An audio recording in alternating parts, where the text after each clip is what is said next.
Together, we ask all of you to join us in the next 60 days to take action for complete, inclusive immigration reform by calling our representatives every day.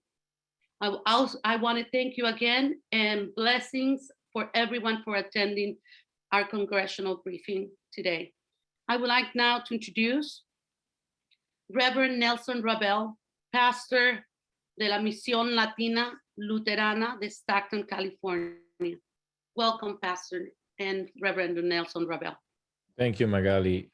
I would like to start my time as an opportunity to gather our thoughts, our collective souls, and lift up the migrants, the refugees, the essential workers that make this country what it is today. A reading from Exodus chapter 22, verse 21. You shall not wrong or oppress a resident alien, for you were aliens in the land of Egypt. You shall not abuse any widow or orphan. If you do abuse them, when they cry out to me, I will surely heed their cry. My wrath will burn, and I will kill you with the sword, and your wives shall become widows, and your children orphans. The word of the Lord. Thanks be to God. That reading from Exodus, as poignant as it is, I believe is a call for the people of God, for the people of moral agency, to understand that God is the God of the immigrants, a God concerned for the well-being of those who are marginalized because of their citizenship status, whether they have papers or not. The word of God says we should treat them as if they were residents, citizens. Also want to share with you the Immigrants Creed written by Jose Luis Casal. Jose Luis Casal is a Presbyterian pastor of the Presbyterian Church USA. And it says, I believe in Almighty God who guided the people in exile and in Exodus, the God of Joseph in Egypt and Daniel in Babylon, the God of foreigners and immigrants. I believe in Jesus Christ, a displaced Galilean, who was born away from his people and his home, who fled his country with his parents when his life was in danger. When he returned to his own country, he suffered under the oppression of Pontius Pilate, the servant of a foreign power. Jesus was persecuted, beaten, tortured, and unjustly condemned to death. But on the third day, Jesus rose from the dead, not as a scorned foreigner, but to offer us citizenship in God's kingdom. I believe in the Holy Spirit, the eternal immigrant from God's kingdom among us, who speaks all languages, lives in all countries, and reunites all races. I believe that the church is a secure home for foreigners and for all believers. I believe that the communion of saints begins when we embrace all God's people in all their diversity. I believe in forgiveness, which makes us all equal before God, and in reconciliation, which heals our brokenness. I believe that in the resurrection, God will unite us as one people in which all are distinct and all are alike at the same time. I believe in life eternal, in which no one will be a foreigner, but all will be citizens of the kingdom where God reigns forever and ever. Amen. I want to finish with a word of prayer. The Lord be with you.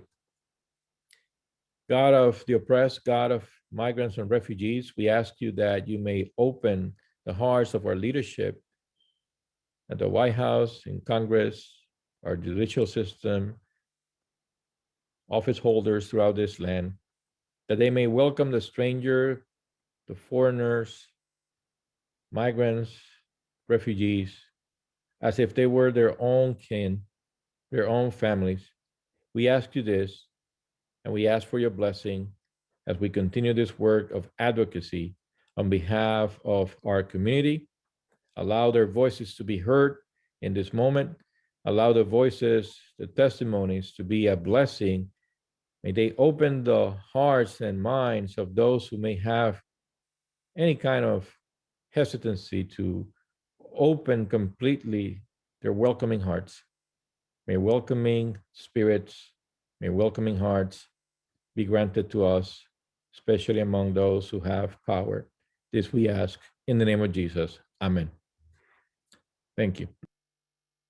Amen. Thank you, Reverend Nelson Rabel. And now we have Beatrice Garcia, Executive Director of Gamaliel, California. Welcome. Thank you, Magali. Good afternoon. I am Beatrice Garcia. I am a daughter of Mexican immigrant farm workers who toiled in California's Central Coast for 40 years to raise 8 children. All of us are college educated and giving back to our community through our careers as teachers, school administrators, urban planners, engineers, and community organizers. Some of my extended family continues to work in California's fields, picking the fruits and vegetables that your families enjoy every day. I grew up on both sides of the border, and immigration has been a significant issue in my life, as I have some of my closest friends and family deal with this broken system daily. And I have also worked organizing immigrants for over 20 years of my career. I live on the border in San Diego, and from my neighborhood park, I see the lights of Tijuana just to the south of us. And in my neighborhood, I see the immigrant children and the families that arrive in our shelters at the convention center and at my local Catholic parish.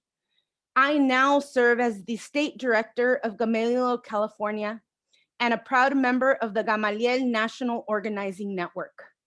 The Gamaliel National Organizing Network was founded in 1986 to train community and faith leaders in building political power and creating organizations that unite people of diverse faiths and races.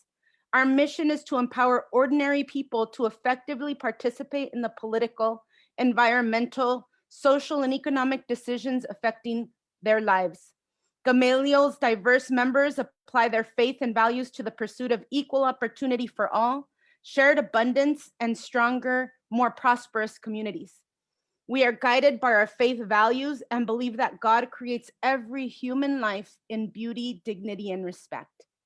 For over 20 years, our Civil Rights of Immigrants campaign has organized and fought hard for the rights of immigrants and for a complete and inclusive pathway to citizenship for the over 11 million undocumented immigrants in our communities.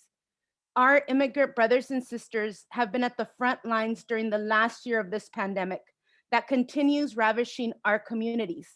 Unlike many of us who could continue to work from home, they had to go to work every day in order to continue feeding their families, risking their health and their lives to this virus. Unfortunately, these immigrant workers have always been essential, and like Magali said earlier, they've always been essential and yet treated as disposable. We are here today to say enough is enough. Essential workers are the backbone of keeping this economy going during this time and crucial for the economic recovery of our whole nation. We have the path forward to fix this broken system now, and we must take the opportunity to make it happen. We appreciate the initiative by the Biden administration, Congresswoman Linda Sanchez and Senator Bob Hernandez, for introducing the Us Citizenship Act of 2021. We are hopeful, but recognize that actions speak louder than words for the countless other representatives and senators who have not taken action on this issue yet. We are looking and calling on you to stand with your colleagues and with our country in fixing this broken system. We demand that leaders in Congress and the Senate make moves now to set the course for passing a complete, inclusive immigration reform during this first year of the administration. We have the path, we have the power, and our nation's economy needs it.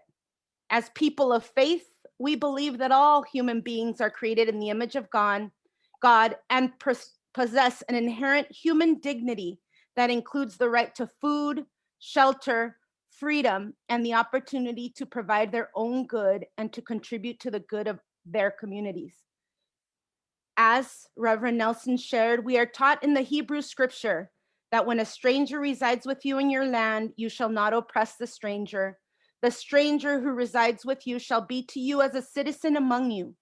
You shall love the stranger as yourself, for you were strangers in the land of Egypt. We are reminded again in the Gospels that we must welcome the stranger, extend hospitality, and care for them as ourselves, for by doing so, some people have shown hospitality to angels without knowing it. You, as congressional representatives and senators, have the opportunity to live up to our moral call to love the stranger among us. Actions speak louder than words. We are watching and we are taking action. We ask that you do the same. Thank you. Thank you, Beatrice. And now it's my pleasure to introduce Dr. Raul Hinojosa, professor of UCLA, who will do opening remarks. Welcome, Professor Raul Hinojosa. Thank you very much, Magali, as usual, for your tremendous work. And I really want to thank here the Gamaliel Network. It has been a partner with UCLA, the UCLA North American Integration and Development Center over the last few months. As soon as the new year began, we launched a campaign which I've been extremely proud and impressed on the ability to be able to reach so many communities throughout the United States. And we've had many of these fantastic workshops, meeting with many of the members of Congress, their staff. And let me just also thank the members of Congress who are here today. We are completely gratified and really inspired by the response that we've got for this call for a briefing. My role at the university, my role as an immigrant activist, as an immigrant myself at the University of California, is to shed light, as the University of California's motto says, on the truth, on the facts, on how we need to really see this moment as an immense opportunity, not only to be moral, but also to create what this nation needs to be a leader in the 21st century, is as an economic entity, as well as a beacon of democracy, which is a very important issue here in Washington, D.C. today. So I think I just wanted to thank very much everybody who's participating. I particularly also want to thank our activists from the community who are here, who are walking with us as we address the members of Congress. I'm very pleased to welcome, especially now, Dolores Huerta, who is a legend, a living legend, for all of us to be inspired by the work for social justice across borders, and is really a shining light now to the world that the best of this country can be shown to be the work that we do to move democratically towards these visions of justice and inclusion. So with that, I want to recognize Dolores Huerta for 4 minutes at this point. Thank you, Dr. Hinojosa. Thank you for inviting me. It was interesting where our previous speakers talked about their immigration status. Well, I think I'm going to share mine too, as probably the great-great-great-great-granddaughter of the first immigrants that came to the United States, which came from Spain and England. I want to repeat that because I hope our congressional delegation will remind their colleagues that they were the first immigrants to the United States. That the indigenous people, like my father's side of the family, who came, my grandparents who came from Mexico, that they are the real population of the North American continent and the South American continent. And it is time that we do them justice. We know that in 1986, we had a great amnesty program that was able to legalize millions of people, including 2 million farm workers that so greatly deserved that status so that they could move freely and work freely in the United States of America. Well, now is the time that we continue the practice that we have always had, the policy that we have always had in the United States to give legal status to all of our undocumented immigrants. This is the policy of the United States of America. It's not anything different than we have ever done before. And so I want to say to all of the congressional colleagues, we are here to help you make this happen. We have done it time and again in the past, and we want your guidance, but we want you to know that we are here to support you so that we can convince all of the other colleagues in the Congress that this is a time for them to do that. And also, we need to say to everybody out there, you've got to do more to help our neighbors to the South, our friendly neighbors to the South, who have always supported the United States in every way, shape, or form, to help them to develop their economic status in their countries also, so people do not have to flee violence and terror. So I know, especially to the Latino caucus, that you have to take the leadership on this, and we are there to help you. Si se puede, we can make it happen. Gracias. Claro que sí, sí se puede. Gracias, Dolores Huerta. Thank you so much, the icon Dolores Huerta. And now we would like to go into the gritty-nitty of what the presentation of Dr.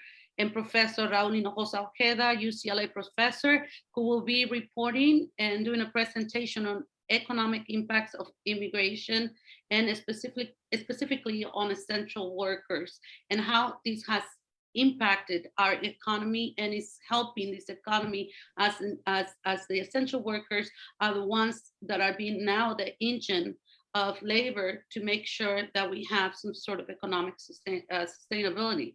So welcome, Professor Hinojosa, and go ahead with your expertise on the economic impacts of immigration.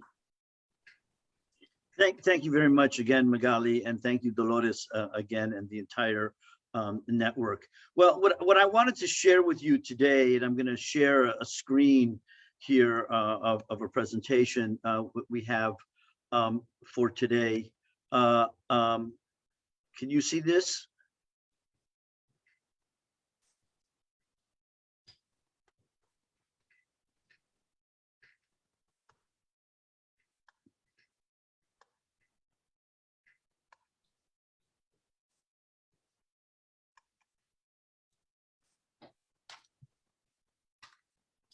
Magali, can you see the screen? No, we are still, no, there's no sharing of the screen. That's unfortunate. Okay. Okay.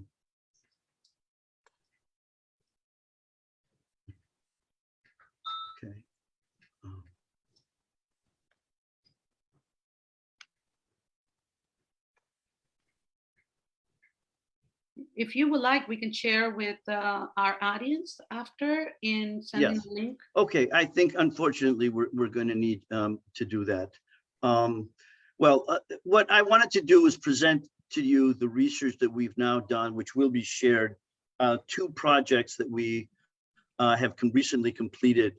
One of them is actually entitled the impact of immigration reform in the United States, and the name of the papers, the two papers that I'm going to discuss today, are sorry, I'm very sorry.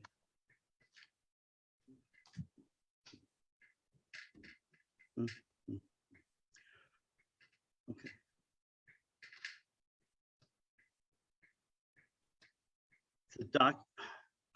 Okay, the two papers that we've done, we did a paper exactly on the essential workers, and which are treated as disposable in this society, and we did an analysis of the impact of essential workers in the United States economy who are undocumented.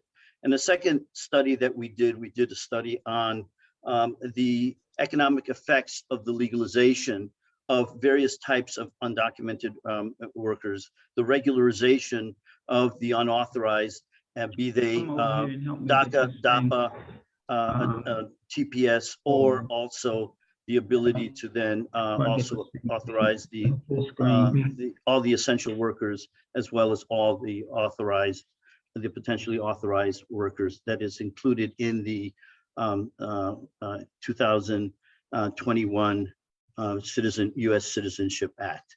What I just want to make a couple of important points, and we can share the slides with the members of Congress, is that our research shows that 78% of the undocumented workers are defined as working within what the Department of Homeland Security defines as essential workers. That is more than any other member of the society, be they African Americans or whites. Undocumented workers are the highest represented within the essential worker category.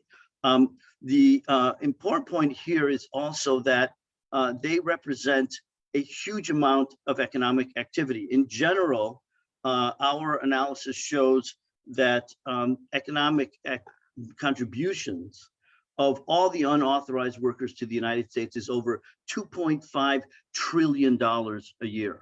And that includes the fact that they pay over $500 billion in taxes to the US economy. Just the essential workers produce close to about $1.5 trillion a year in economic contribution to the GDP of this country, paying over $350 billion in taxes, even though they were treated as disposable in the last number of bills that we've had in Congress. They have not been able to receive any of the COVID relief, even though they have more than paid their fair share in the taxes for that. What we then have gone to analyze is, well, what would be the impact of different types of bills which are now being considered in Congress for the regularization of the undocumented population? And we're very conscious of the fact that DACA and the agricultural worker programs were introduced first. But as the president said, that he would like, and as many members of Congress would like, is a complete and inclusive immigration legalization for all the undocumented workers. What we find is that a full legalization of the undocumented workers would produce over $1.5 trillion in additional economic activity, GDP, for the United States over the next 10 years, and generate another close to $400 billion in new taxes over this period of time. This is, it should be considered a clear no-brainer. This would grow the economy at a very dramatic moment when not only within this coming out of this crisis, but as we're heading into a period of time, which as the census is now reporting, a reduction of population is imminent. In fact, a reduction of population in the United States is certainty without the presence of Latinos and their offspring now growing and contributing to the economy, as well as new immigration. It's also very important to take into account that just the regularization of the essential workers, if that could be done, and it should be done, as I would consider it as an elementary part of the infrastructure of this country, to bring this people who are so essential to the economy into the mainstream. That in and of itself produces over $1 trillion of economic growth, which we are suggesting should be immediately taken on. Now, I just want to make a couple of other points. The full bill, the bill that is considered now with the US Citizenship Act of 2021 will also call for new immigration. And that, in addition to the 1.5 trillion that we would get by bringing people out of the shadows and the taxes and the employment that would be generated from that, bringing in what is considered now necessary new legal immigration over the next 10 years would add an additional $1 trillion in economic activity. This is no longer it should never have been an issue of partisan division. This helps everybody. The research that we have shown is that the economic impact of this would not only go to any particular type of state but rather throughout the entire United States. Interestingly enough, even those areas that do not have immigration today would disproportionately benefit from the economic growth that would come from the regularization. I do also want to just say something very important that we are now studying, is that something that Dolores Huerta said, and we commend the president and the members of Congress that are working on the US Citizenship Act, and that is a provision to address the root causes of migration in the sending regions. Mexico and Central America are obviously the major sending regions. What we have found is that the projections of the regularization of immigrants, raising them up, having them with greater economic opportunities and productivity here in the United States will result in another $1 trillion in remittances over the next 10 years. That's $1 trillion that is going, by definition, directly into communities of origin, which unfortunately today goes primarily in the form of cash. And about 10% of that, imagine 100 billion, is just paid in fees to move these funds. We have estimated, we're working with networks of immigrants who are in many of your districts, are well organized and are connecting and sending this money, this remittances back home, which is really a sign of compassion. And in fact, the sign of economic development that could be generated if the United States cooperates with Mexico and Central America to make sure that these funds are used much more productively through the formation of things like a migrant savings bond, which has worked in many other parts of the world. So we recommend that, again, the members of Congress that are listening to us here, that we expect to hear from soon, also understand that in your districts are the people and the connections and the heart back home, which will not create a burden for US taxpayers to solve the problems of root causes, but can be done by empowering immigrants. So in conclusion, it's very clear that we can generate a new way of prosperity, both in the United States, as we call the report, Pathways to Prosperity within the United States, but also in a new era of cooperative relationships between the United States and the migrant sending regions. Again, I apologize for the technical glitch, but we'll make all this information available to all members and anybody that asks for it. Thank you.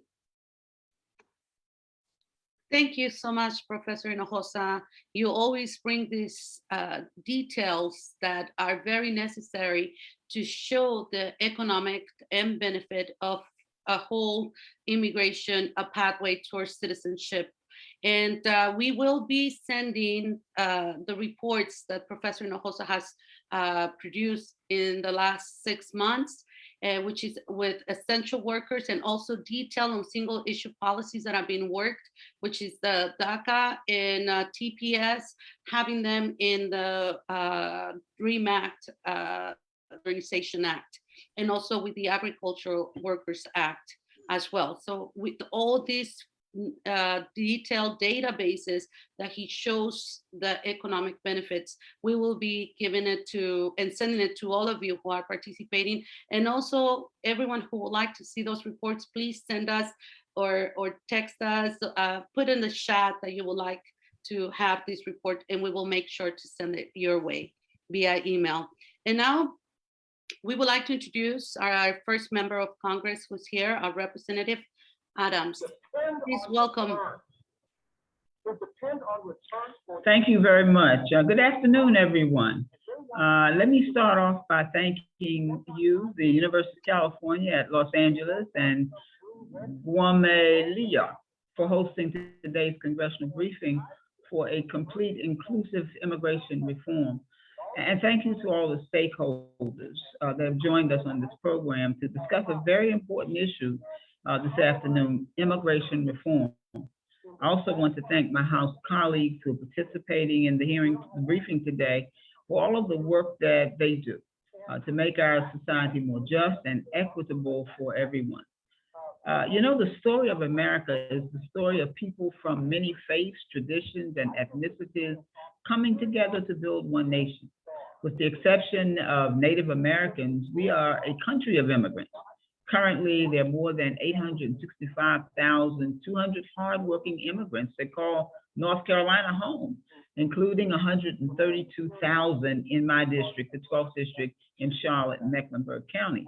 Immigrants are a key part of our nation's economy and fabric that have enriched our nation and North Carolina for generations. They grow, they pick the food we eat, they take care of and help raise our children. They serve honorably and bravely in our armed forces, and they represent a new generation of teachers and doctors and small business owners. Immigrants also contribute greatly to our economy. In 2019, immigrant households in North Carolina earned $29 billion and paid $7.7 billion in federal, state, and local taxes. And in my district, immigrant households earned $3.9 billion and paid $995 million in taxes.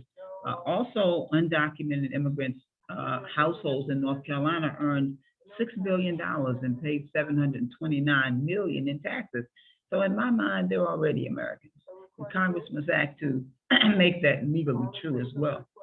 Yet in the last 4 years, America's broken immigration system has divided our communities and undermined one of the enduring engines of our nation's strength.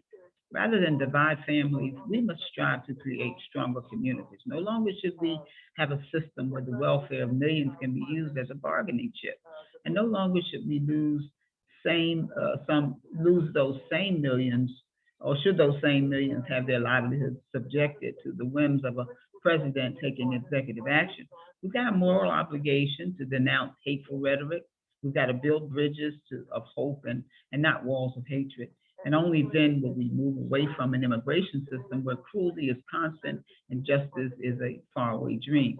We need comprehensive immigration reform that makes the American dream accessible by offering a path to citizenship to the more than 11 million undocumented immigrants who currently live at the margins of our society. Supporting comprehensive immigration reform is critical to America's economic future, upholding our values, and protecting national security. Instead of discussing what we stand to lose, we should be looking at what communities across the nation can gain by enacting comprehensive immigration reform. According to a nonpartisan Congressional Budget Office, immigration reform would reduce the deficit by $900 billion over the next two decades, including $200 billion in the first decade alone. Reform also renders many other benefits like national job creation and boosting economic growth and increasing productivity and raising the wages for the American people, as shared in a White House report prepared by the Obama administration. Additionally, immigration reform protects our national security by securing our borders and at the same time providing relief to millions of hardworking, law-abiding families, allowing them to live free from the fear of separation from their loved ones. A comprehensive approach to immigration that reflects our values and provides opportunities for hardworking, decent people is long overdue. And that's why I applaud President Biden's bold plan, the Us Citizenship Act of 2021, because it would modernize our immigration system. It would restore humanity and American values to our immigration system by responsibly managing and securing our border, keeping our families and communities safe, and addressing the root causes of immigration from Central America, and ensuring that the United States remains a refuge for those fleeing persecution. It's time we focus on keeping families together and allowing the opportunity for the American dream to become a reality for everyone. Again, I want to thank you for your advocacy, for your work to create a more perfect union for everyone. Thank you. Thank you so much, Representative Adams. We really, truly appreciate you coming and attending this issue, that it's a moral issue. It's not something given. It's an earned pathway to citizenship. We truly appreciate your words, and we cannot thank you enough for being here. Now, I would like to go and introduce our Congress member representative, Chuy Garcia. Welcome.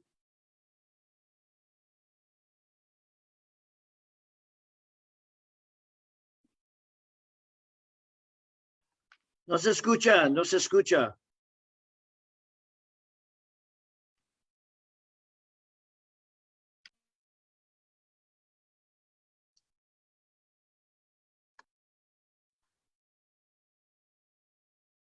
Chuy. So we're having some technical difficulties, but we'll go ahead and try again with the sound.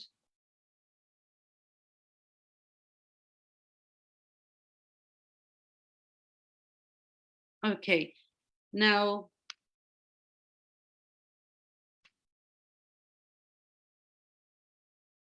Okay, are we ready?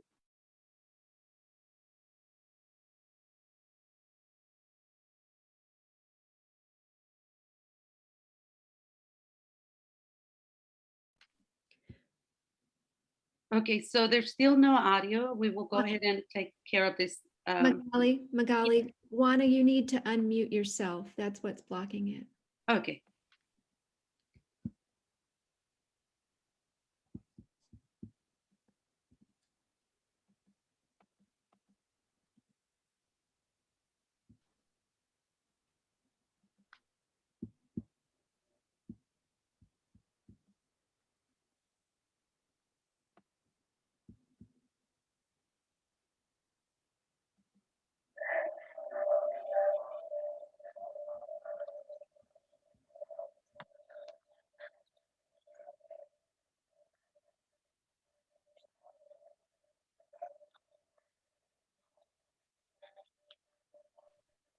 We still cannot hear the sound.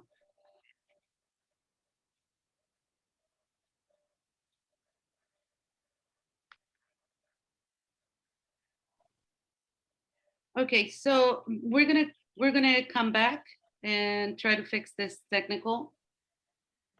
Now, well, since for the purpose of time, now we would like to introduce a woman that it's been on the fight.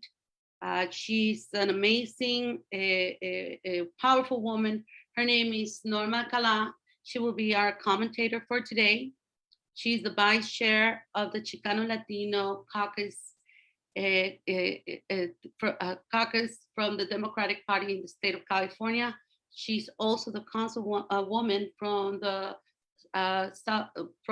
west part of Sacramento, and I would like to welcome her and give her comments on what the Congress member just said, and also from the report of Professor Hinojosa and the words of Dolores Huerta. Welcome, Norma Cala. Thank you so much, Magali. Thank you for your leadership in putting this forum together. And I apologize, there's some background noises there, some of the challenges that we have with our Zooms. So, I wanted to comment that I think one of the most important things that I have heard is how critical comprehensive immigration reform is, to our society, to our economy, and, to so much of our personal lives. And the individuals that we are talking about, our families and our neighbors, they have so many tremendous contributions to our society. They are part of our workforce, our economy. They are community leaders. They are volunteers, and I wanted to mention that, I heard that we had like 11 million undocumented in the country. A Yale study actually said the number is more like 22.1 million, people living in the shadows. And I have to tell you, President Obama broke his promise on immigration reform. So I'm very hopeful, as I think all of us are, that President Biden and this Senate will be able to pass immigration reform. I know that Chuck Schumer has been working very aggressively at this, but he would still need 60 senators to pass this reform. And that means moving 10 Republican senators, to also support this. And as it is, we have 2 Democratic senators, one from, I believe, Arizona and one from West Virginia, who do not support immigration reform. So we have to, within the California Democratic Party, I am the Northern Vice Chair, I tell you, we have to start pushing these people, to be accountable, because Democrats are people who believe, in the American dream of providing opportunities and being equitable, to the people who are already providing these tremendous contributions to our society. And I can tell you, as a school board member, I can tell you that during my tenure, during the Trump administration, it had a devastating effect on so many of the children and the parents in our community. You know, we saw a lot of our children's performance drop because they were so fearful that they or their parents were going to be deported. You know, they were not only fearful, it showed up in their academics. And these are families that are now coming back in, you know, with an incredible hope. And we've actually, I have to tell you, I'm no longer on the school board, but I've kept in contact with the superintendent, and we are seeing a renewed vigor and hopefulness, as well as a great, even in light of COVID, a tremendous amount of upswing in their academics. And I think the most important thing we have to remember is that people who are here, or they're coming here, many of them, the more recent ones, you know, are coming because they are being persecuted in their countries. They are victims of rape and of killings. So we have to, you know, I hear the Republicans saying we have to secure the border, but that cannot be done. That's putting, you know, the cart before the horse. You know, until we have a well thought of plan like President Biden's plan, this cannot be accomplished. So those are just some of my observations on some of the comments that have been made. So thank you. Thank you. Thank you so much, Norma Alcala. And we will hear back from Norma Alcala soon after our second session. But now I do want to say that I'm very proud to see one of our Congress members who is been leading this fight with us, has been with us from the beginning when we started our first action on January 20th. And he's been there with us, fighting the fight, going in the front line, being active on making sure that we are putting this active voice of that we need a complete inclusive immigration reform. And with further ado, I want to say that he's been leading and he's always with us. And thank you for being here, Congresswoman Lu Correa. Gracias, Magali. Can you hear me okay? Yes. Primeramente, les doy las gracias a todos por sus esfuerzos. I see one of my mentors, one of my heroes, Dolores Huerta, who often comes to Orange County to make sure, para asegurar que todos nos estamos portando bien y que estamos haciendo el trabajo de Dios. Muchas gracias, Dolores. Me ha regañado muchas veces, pero claramente cada vez que me regañas es porque lo merezco. Gracias estar aquí, Dolores.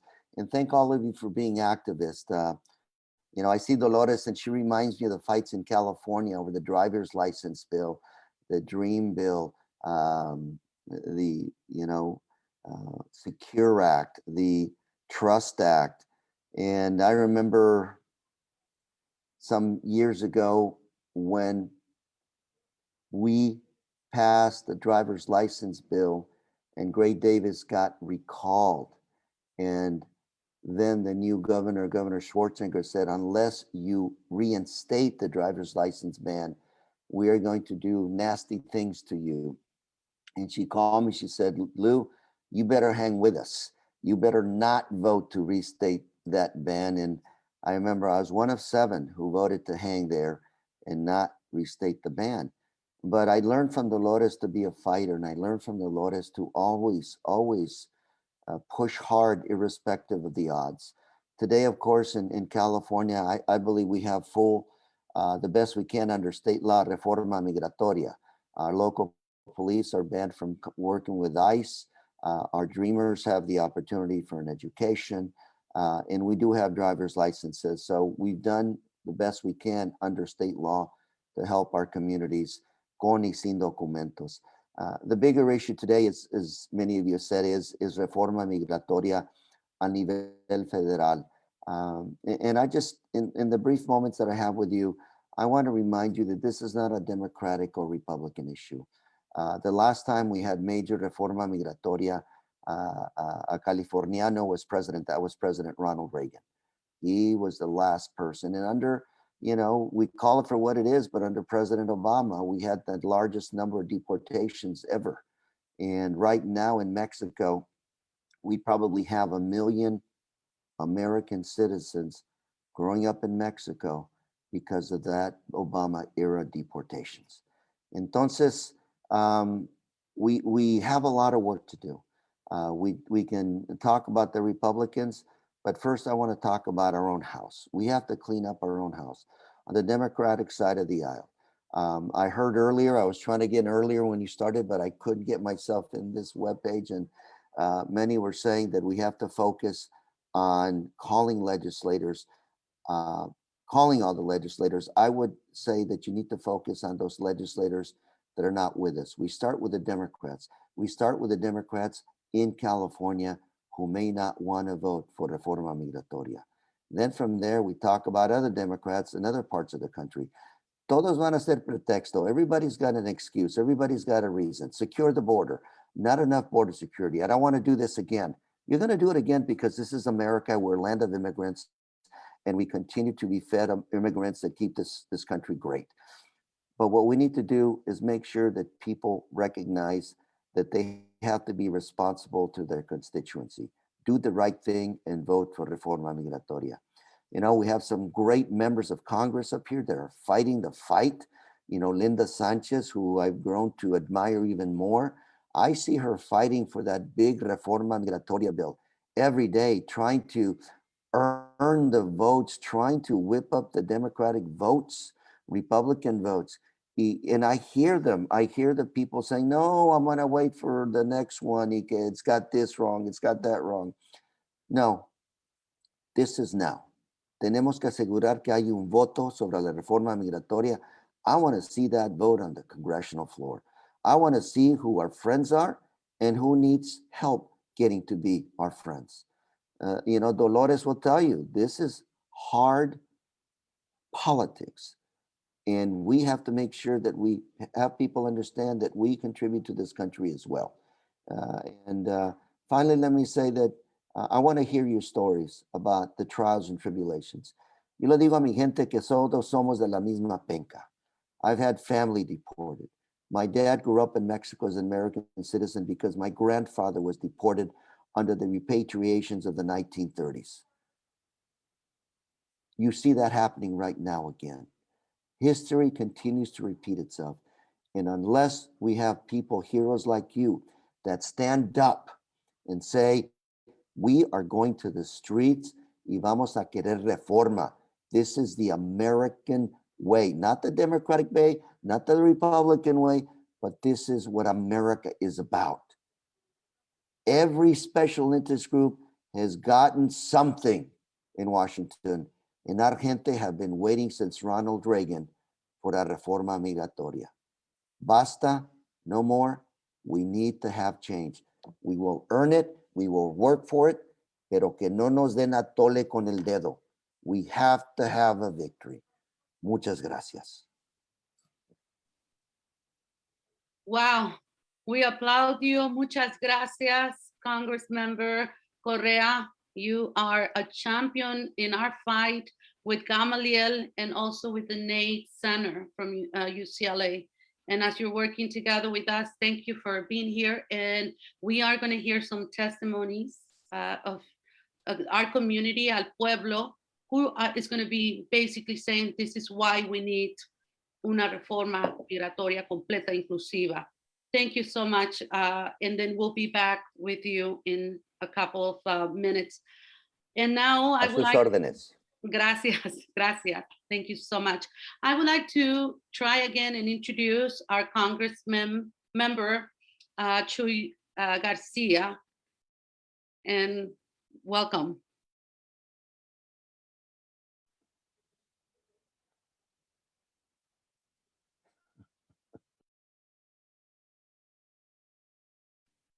There's no sound again.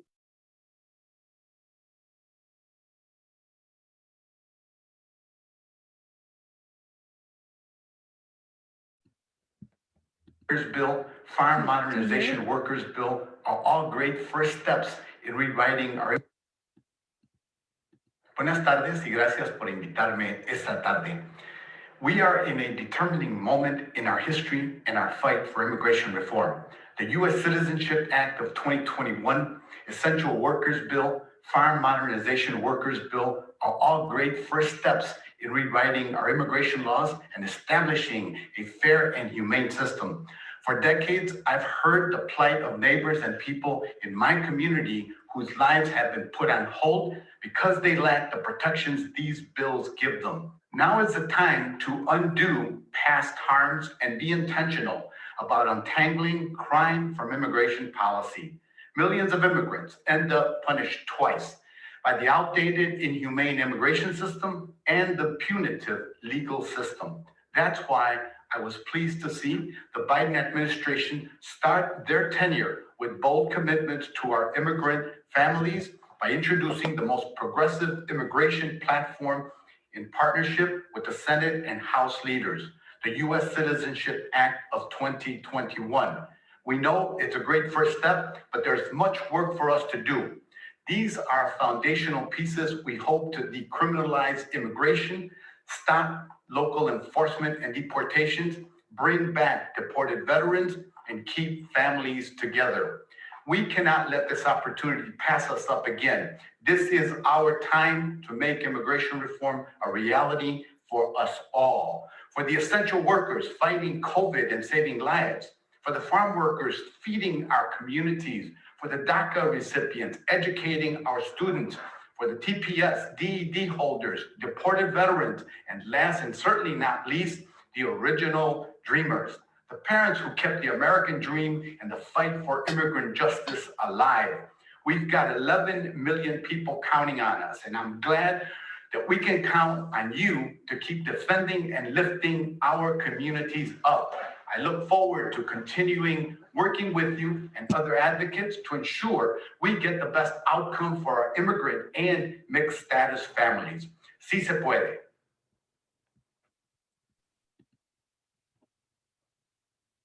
Adelante, y claro que sí, sí se puede. Yes, we can. As Dolores Huerta has said many times and has showed us to say over and over when we feel that we can't accomplish something, but this is our time. We have a window of opportunity and we're going to take it. And as we're going to be taking actions for the next 60 days, just wanted to remind everyone. And now I would like to introduce our community leaders' testimonies and their stories. And we will start with Jose Lozano. Welcome. Hi, I'm Jose Antonio Lozano. I'm part of the ESTA organization in Appleton, Wisconsin, and it's my local Gamaliel affiliate. Growing up in the US, we were promised so many things that citizens take for granted. In 2002, I was 6 years old when my family fled Venezuela. We settled in Little Chute, Wisconsin, and there I began first grade at the local elementary school. At the time, being othered felt positive. I was just a new kid from a faraway land. Yes, I'm joining from Appleton, Wisconsin right now.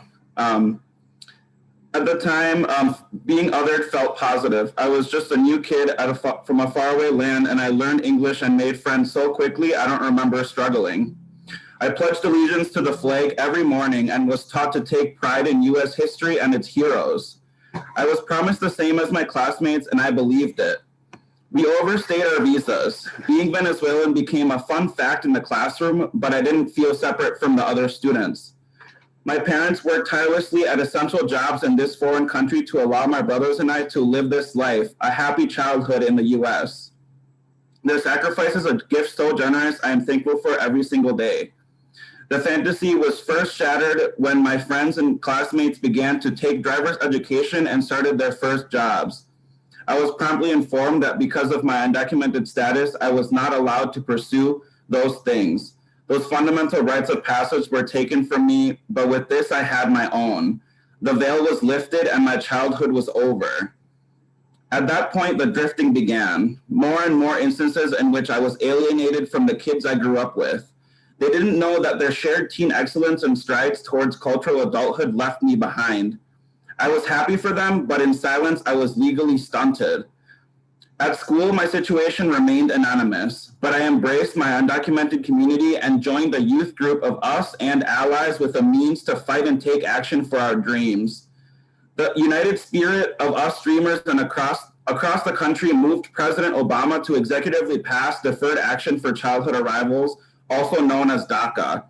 It felt like a salvation, like heaven's gates were opening to my newly allowed possibilities and pursuing the dreams that had been locked away. I could now do the normal things that were given to so many, such as driver's licenses, my own social security number, a worker's permit, which allowed me to apply for student loans, which made pursuing higher education possible. This opened so many doors and I felt like I could breathe again. I earned my Bachelor of Fine Arts degree at UW-Milwaukee's Peck School of the Arts in film animation and new genres. I now produce narrative pieces in many different mediums, such as my powerful virtual reality experience, Los Sueños de Anita, or Anita's Dreams, which is based on the true experiences of my community and places viewers into the life of a small undocumented family as they raise their young daughter. With the goal to change the narrative of those who wish to dehumanize us and keep us in the shadows. The piece has had a great reception with 15 different successful viewing events in the Milwaukee and Appleton areas. Currently, I work in a full-time staff and instructor position in Lawrence University's Film Studies program in Appleton. I am so thankful that I was able to land this professional salary position with my merit, as well as be at the forefront of educating countless more students of the next generation. But DACA does not offer a path to citizenship and has to be renewed with a hefty fee every 2 years. Again, the U.S.'s promises to us cut short as we exist in legal limbo. At any second, the order could be rescinded, and that fear became extremely real in 2017 when the former administration took power. He took constant action to terminate DACA, and all of our lives hung in the balance. Thankfully, the Supreme Court multiple times decided that all 800,000 of us on DACA were worthy of a future in the U.S., but the system still fails to offer us the same rights and privileges as the generation of Americans that we grew alongside with. We are here, awaiting yet another promise by current President Joseph Biden. He claimed that within the first 100 days of his presidency, we would see passed new immigration reform legislation. The undocumented community awaits this promise. The essential workers, the farm workers, the dairy farm workers, the DACA dreamers, all of us are here and have built our life here. We are good people. We are part of your community, your neighbors, your friends, positive impacts on everyone's lives. Please grant us citizenship. Thank you.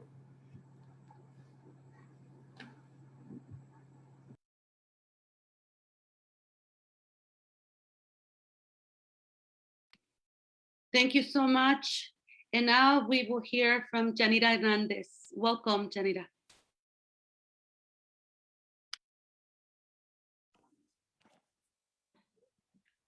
Buenas tardes, mi nombre es Janira Hernández, pertenezco a Fuerzas Unidas. Soy salvadoreña y vivo en Pacho, New York. Soy madre de 4 hijos y he estado viviendo en este país por 21 años. Durante este tiempo siempre he trabajado, incluso por más de 12 años he trabajado 2 trabajos al mismo tiempo para sacar adelante mi familia y nunca he dependido del gobierno. Siempre he contribuido a la economía de este país y he pagado mis impuestos. En el año 2001 califiqué para el permiso de TPS de trabajo, también llamado TPS.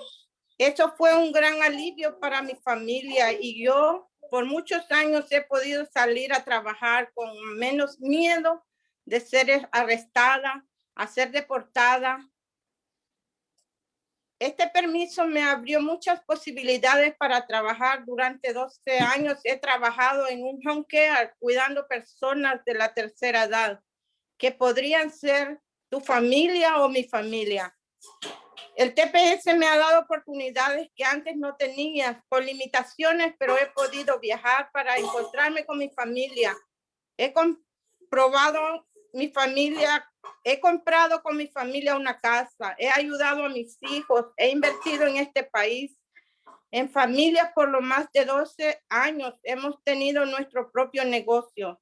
Nosotros no quitamos el trabajo, al contrario, proveemos trabajo. Aunque el TPS me ha abierto muchas puertas, todavía no es suficiente.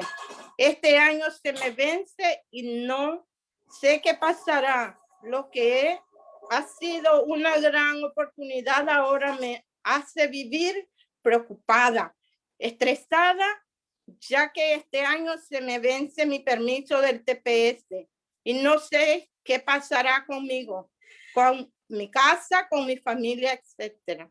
Aunque parezca que soy una ciudadana a este país, no lo soy.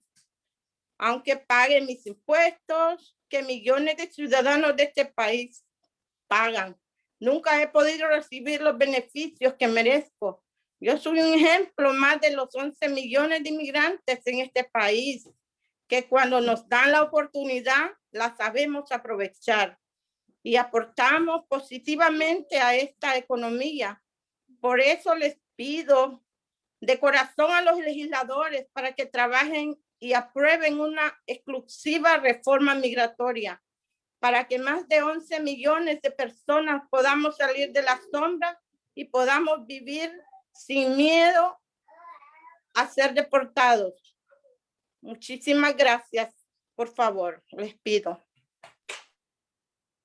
Muchísimas gracias por su testimonio.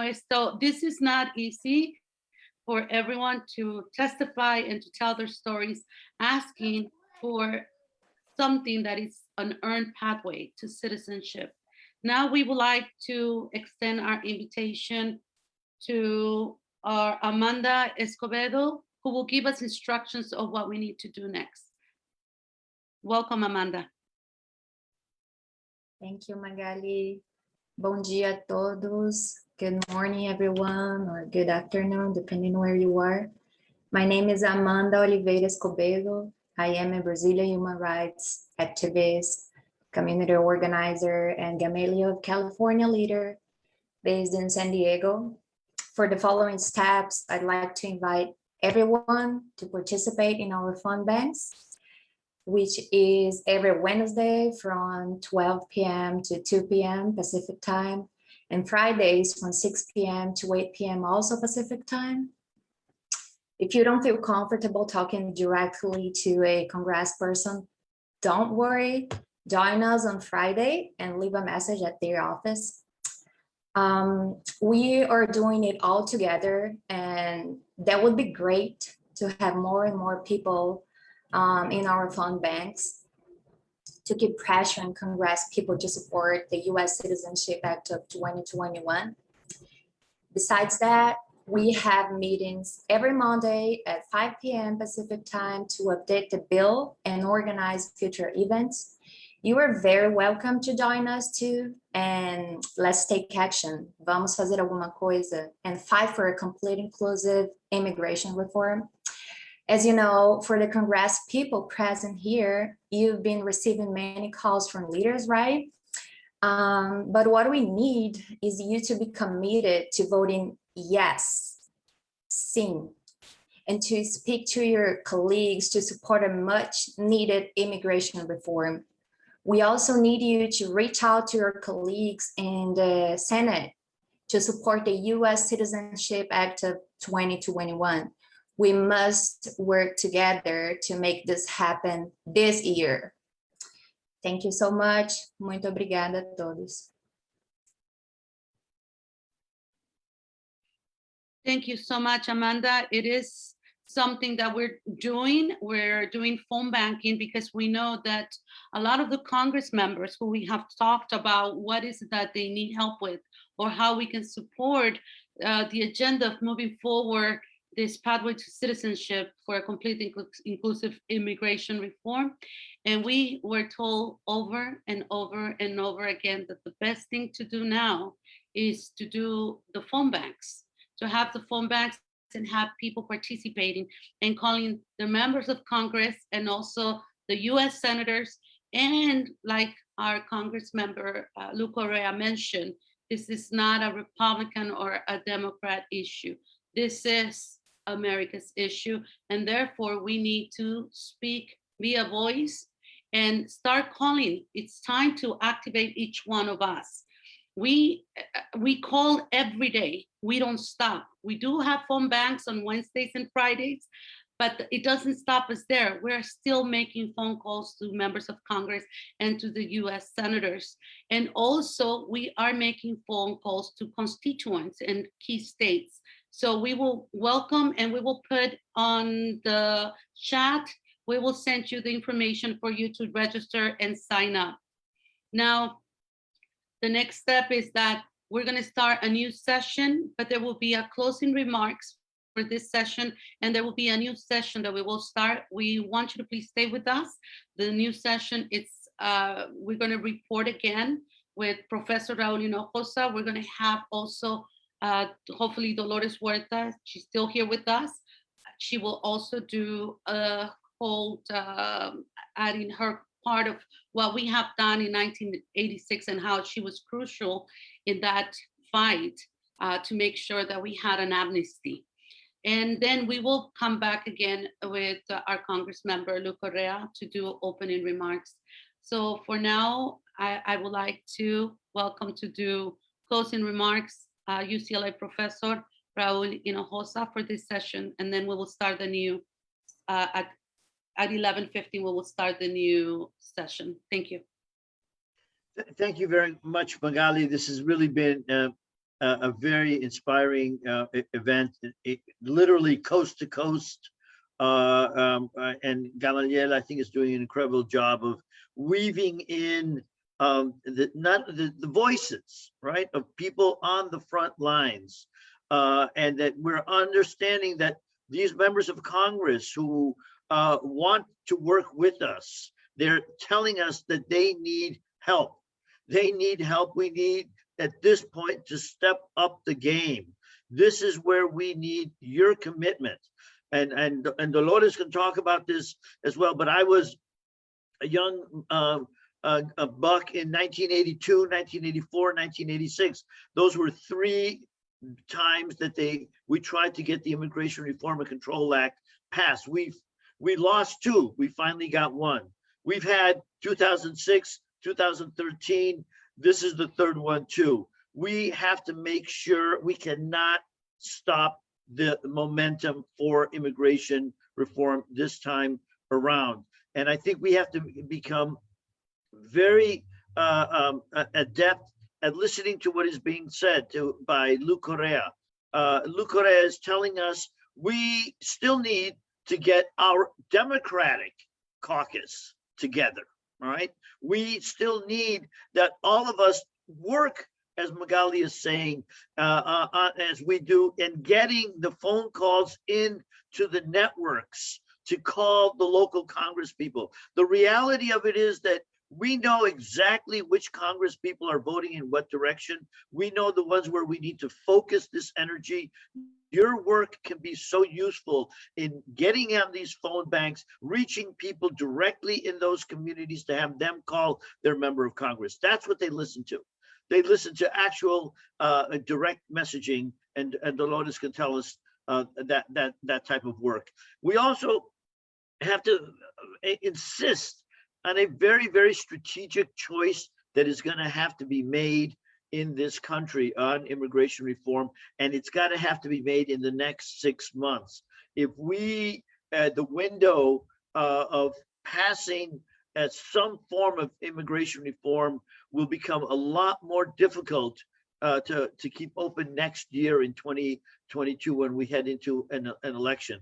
That's the other lesson that we learned from IRCA in 1982 and 1984 and 1986. This is the time to make the massive push. This is the time that you need to make those commitments. And we have to understand each one of these moments was different politically. All right, we had the House and the Senate in 86. We didn't have the presidency, but we had a president that we were eventually able to push. In this case, we have the House, the Senate, and the president. We have a problem, as was Norma Alcala was telling us, and be very interested, Dolores, what you may be able to tell us, what your perception of this situation is. But the one path that could seem to be the way is the way we've already passed one piece of legislation, which is a budget reconciliation. And one possibility is a budget reconciliation along essential workers line, right? Other than that, we're going to need to fight really hard and get the 10 votes in the Senate, which is extremely difficult to do. But there are clearly not the votes there now or in the foreseeable future. So I think we need to get really strategic about this, focus on these Democrats, focus on the message to the country, but the Democratic Party is the one that can that we need to hold accountable. And yes, it is going to be a very, very heavy lift to say that we are going to need to pass immigration reform with maybe only a few members of the Republican Party around. We need to create complete unity in the Democrats. We need to move some Republicans. There are a number of Republicans that know right now that they absolutely depend on immigrant workers. Many of them are in California. Many Republican congressional districts, their economies would collapse. We would have a day without a Mexican, which would be a disaster, which I'll talk a little bit more. But I wanted to pitch it over to Dolores and tell us a little bit, Dolores, how you see the moment politically and how what do we need to do strategically, my dear? No, thank you very much, Raul. I want to thank everybody that put this wonderful event together. I do hope that in the next one we can have more of the Congress people involved. I think your strategy is correct. We've got to do this phone banking and phone into those other districts. I wouldn't really waste any time. I think our California congressional delegation will vote the right way. The Democrats will vote the right way. The Republicans won't. We may be able to get a few Republicans, but I think it's better to use our energy to start phoning into those areas like Nebraska and Utah, Arizona, and places where, and also places where we don't have a lot of community organizations out there where they really do need our help. And because some of those populations are, I'm going to say places like Idaho, for instance. We have a lot of Latinos in Idaho, and we can mobilize those Latinos. And of course, places like Texas. Texas is, hey, it's there for the taking, but we just got to get all our colleagues in Texas to come and join the struggle. And I love the idea, Dr. Hinojosa, that you are forming these coalitions and bringing everybody together. I think that's the way that we win. This is the way that we won in '86 when we had a Republican president, but we were, as you said, able to pressure him. But actually, we got people from Georgia and Louisiana. And these are the people that helped us pressure Reagan to get him to sign that bill at that time. So I think the strategy is the right one. We just have to grow our numbers and we have to grow them quickly. But we know that within the Zoom world that this is something that we can do, we can grow. And I would reach out to some of those coalitions that worked on the presidential election to help us, Black and Brown, and also our white brothers, our Anglo brothers and sisters of conscience to help us. And I see we have Congressman Vargas is here with us now. Congressman Vargas is here. Yes. So for the purpose of, we just finished and ended the first session. So we're going to start the second session where other members of Congress will be joining us. So again, we start a new session where new guests and attendees will arrive and new members of Congress will be arriving as well. We have several members of Congress invited who will be speaking in this next session, which is session 2. So we will open again, and I want to say good afternoon to everyone. Good morning in California and also Pacific time. Welcome everyone, and thank you for joining us for the Gamaliel Network and UCLA North America Integration and Development NATE Center for a Complete Inclusive Immigration Reform. My name is Blanca Sanchez. I am a UCLA NATE Center community scholar and activist. My mother brought me to this country when I was a little girl. I lived 25 years undocumented, and during that time, I couldn't go to college. There was no policy like AB 540. I had to go straight into the labor force. I worked in factories, cleaning houses, babysitting, and probably in every job an undocumented worker works on. I received my status, adjustment of status, through VAWA, Violence Against Women's Act. I am a survivor of domestic violence and a single parent of 3 children. I was able to go to a community college, transfer to UCLA, where I attained a bachelor's and a master's degree in public policy. And that's where I met my professor, Dr. Raul Hinojosa. I know what an adjustment of status allows you to accomplish, or allows anyone to accomplish. And that's why I am asking, along with my colleagues, for a complete, inclusive immigration reform. I will be your moderator during this virtual congressional briefing. And I just want to say, the fight for immigration reform is more important than ever, as our immigrants, brothers and sisters, are still at the front line during over a year-long pandemic that is ravaging our communities. Unfortunately, these workers have always been essential and yet treated as disposable. We are here to say, ya basta. Enough is enough. Our essential workers are the backbone of keeping this economy going during this time, and crucial for the economic recovery of the whole nation. This congressional briefing brings together civil rights leaders, academics, activists, organizers, and testimonies from front lines, immigrant workers, and people impacted by the broken immigration system. We have people joining us today from all over the nation. Together, we appreciate the initiative. We are hopeful, but recognize that the action speaks louder than words. Together, we ask all of you to join us in the next 60 days to take action for a complete, inclusive immigration reform by calling our representatives every day. And next, I would like to open with a prayer.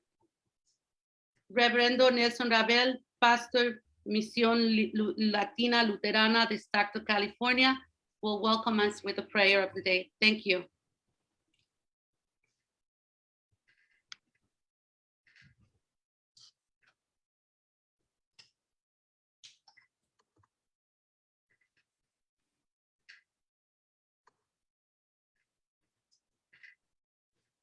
Well, I believe Pastor Nelson Rabel is, Reverend Nelson Rabel is not here yet. So we would like to welcome now our Representative Vargas. Welcome. Let me unmute myself first and say, wow, what an honor to be here with you.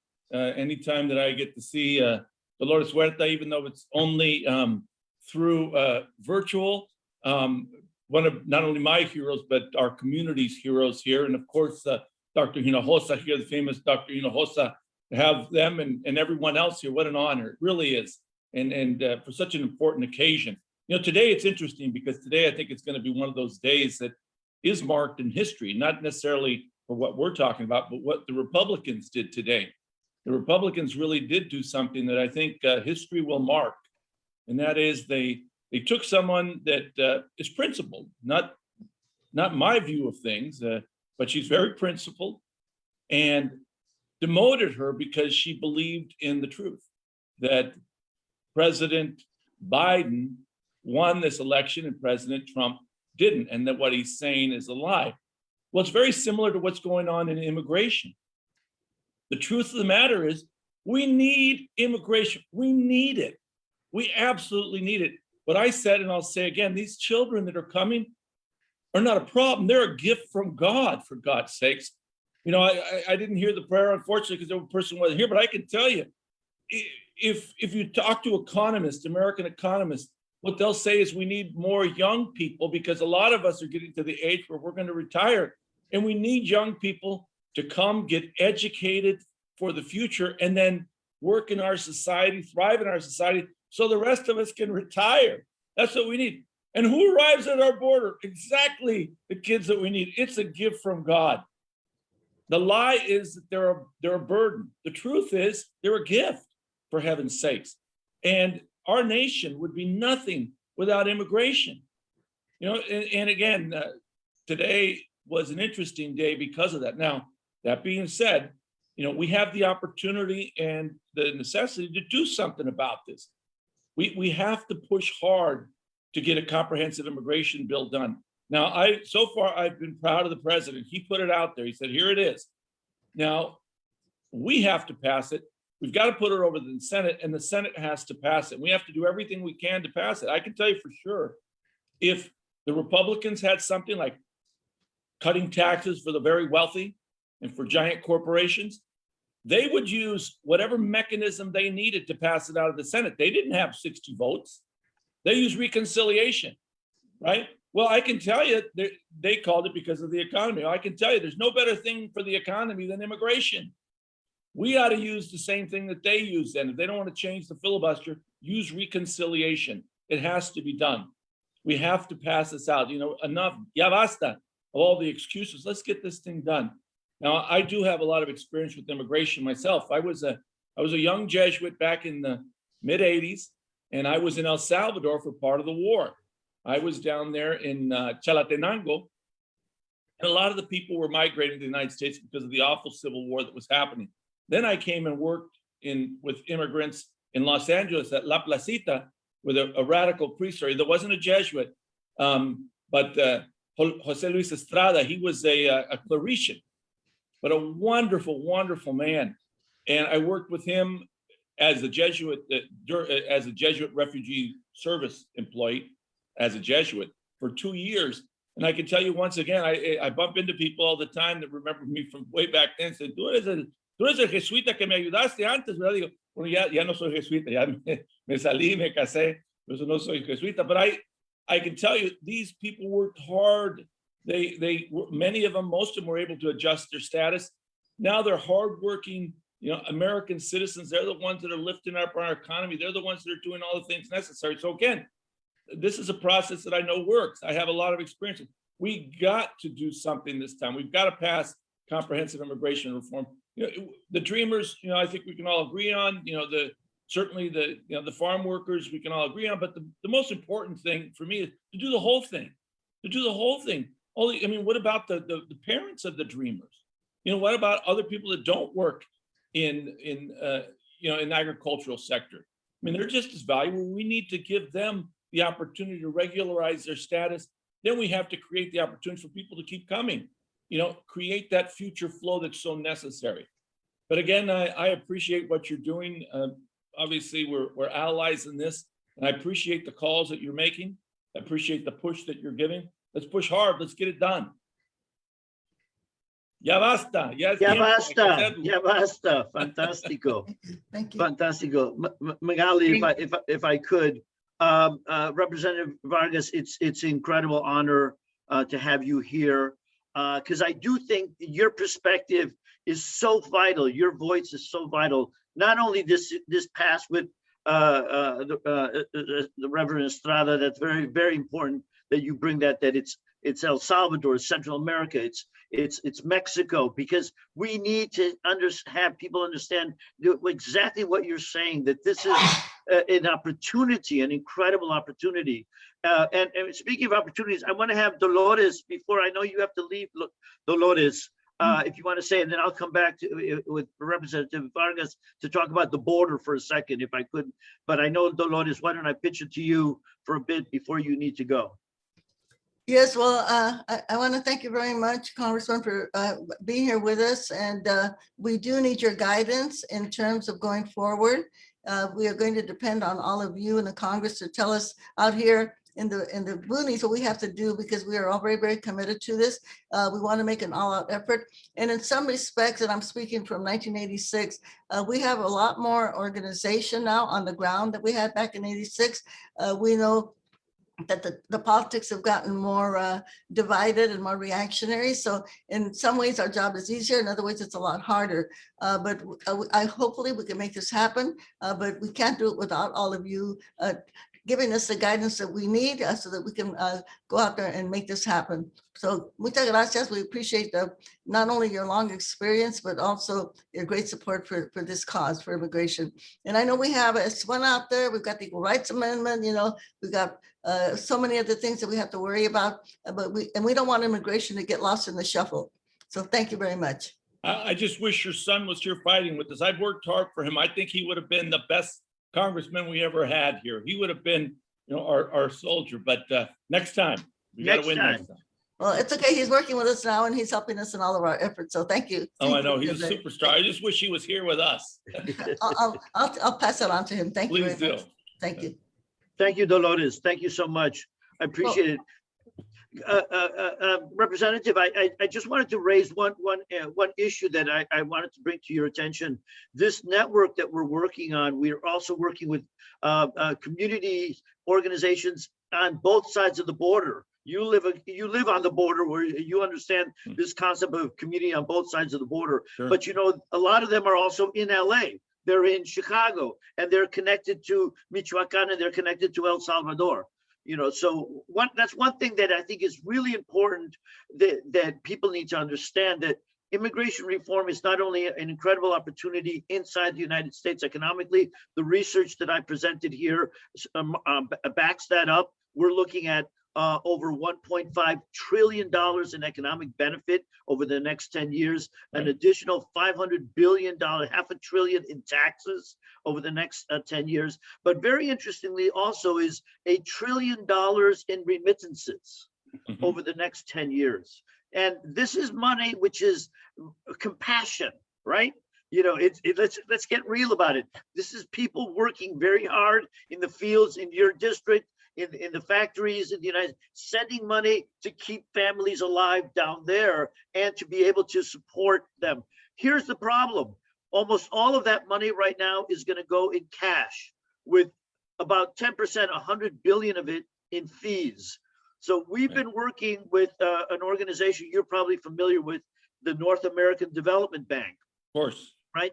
Which, has finances. And I had the honor of working with Congressman Esteban Torres 25 years ago when we created that institution. And when it was created originally, it was with the idea of having binational projects, in fact, to address immigration reform.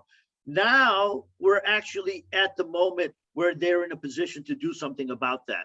So we wanted to flag that with you. If you could help us think about this issue in Congress, develop and educate the members that it's not just an issue of the benefits inside the United States, but the opportunity to really rethink the way in which immigration is also an opportunity to address the root causes, being smart. I'm sorry, we have Congress member Nanette Paraga, who will be, she needs to be here now because she needs to go. So I would like to welcome. Thank you, Juan.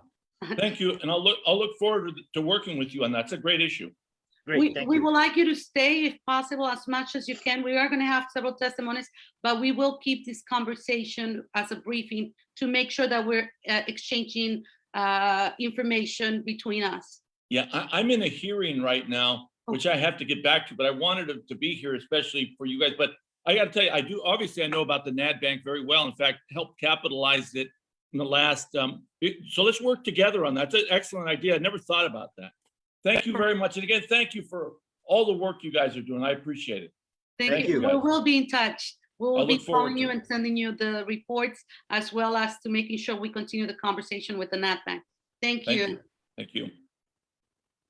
Thank you. And now I would like to introduce our Congresswoman, Nanette Paraga. She is my Congresswoman. And welcome.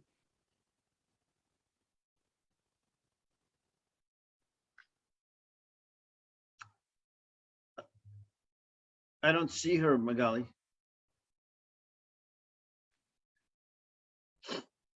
Okay. Okay, so it seems that she was stepping only for 5 minutes and she needs to go. Hopefully we can have her back at the time that she was scheduled. It's 11:50, so hopefully we can get her back. Meanwhile, I would like to go back with Reverend Nelson Rabel to do the prayer for the opening session number 2. Welcome and thank you for being here. Thank you, Magali. Thank you, Professor Hinojosa and Representative Vargas and the Gamaliel Network for this opportunity.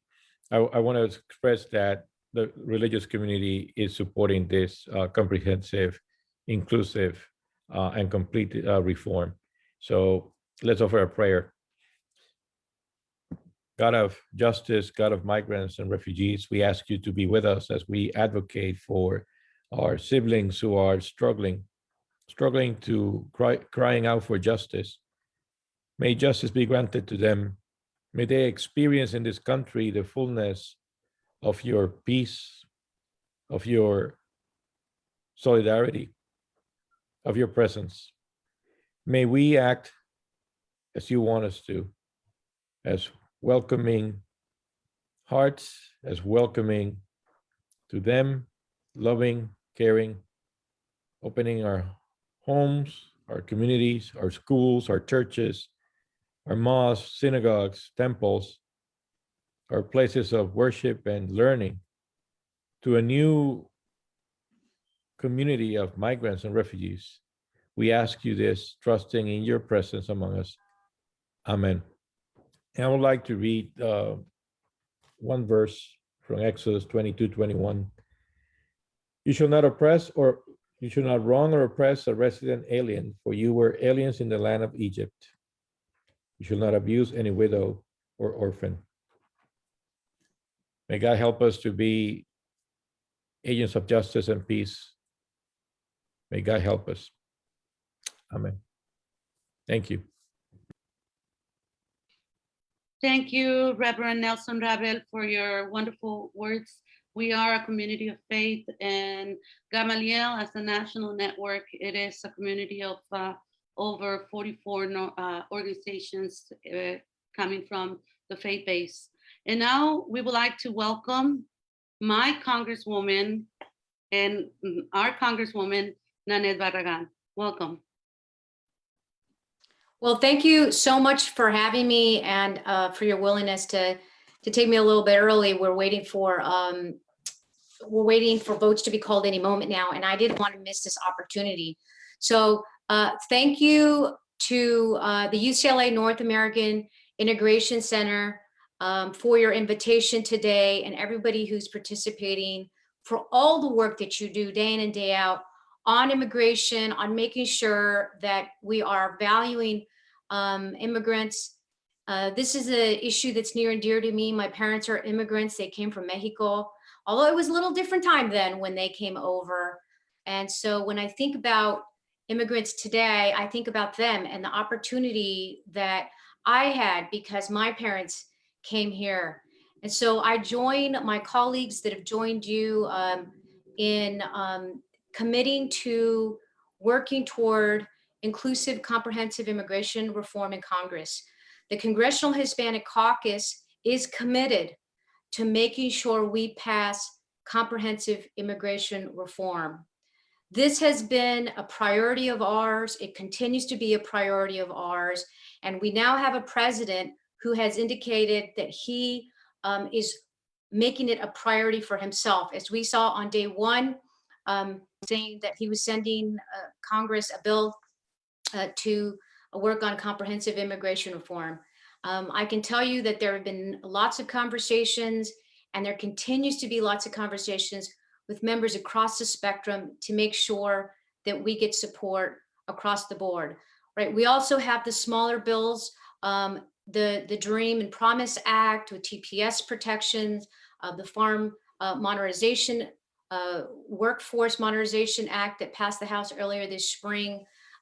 These are pieces of legislation that we feel are important, and again, we'll continue to press forward, and the Congressional Hispanic Caucus is committed to doing that. I want to highlight something that the Congressional Hispanic Caucus has been pushing of recent, and that is the Congressional Hispanic Caucus worked together with the Congressional Joint Economic Committee to put out a report about the migrants and how vital they are to the U.S. economy, not only now, but in the future, and why it really makes the case, an economic case on why we should pass immigration reform and why we need to focus on it.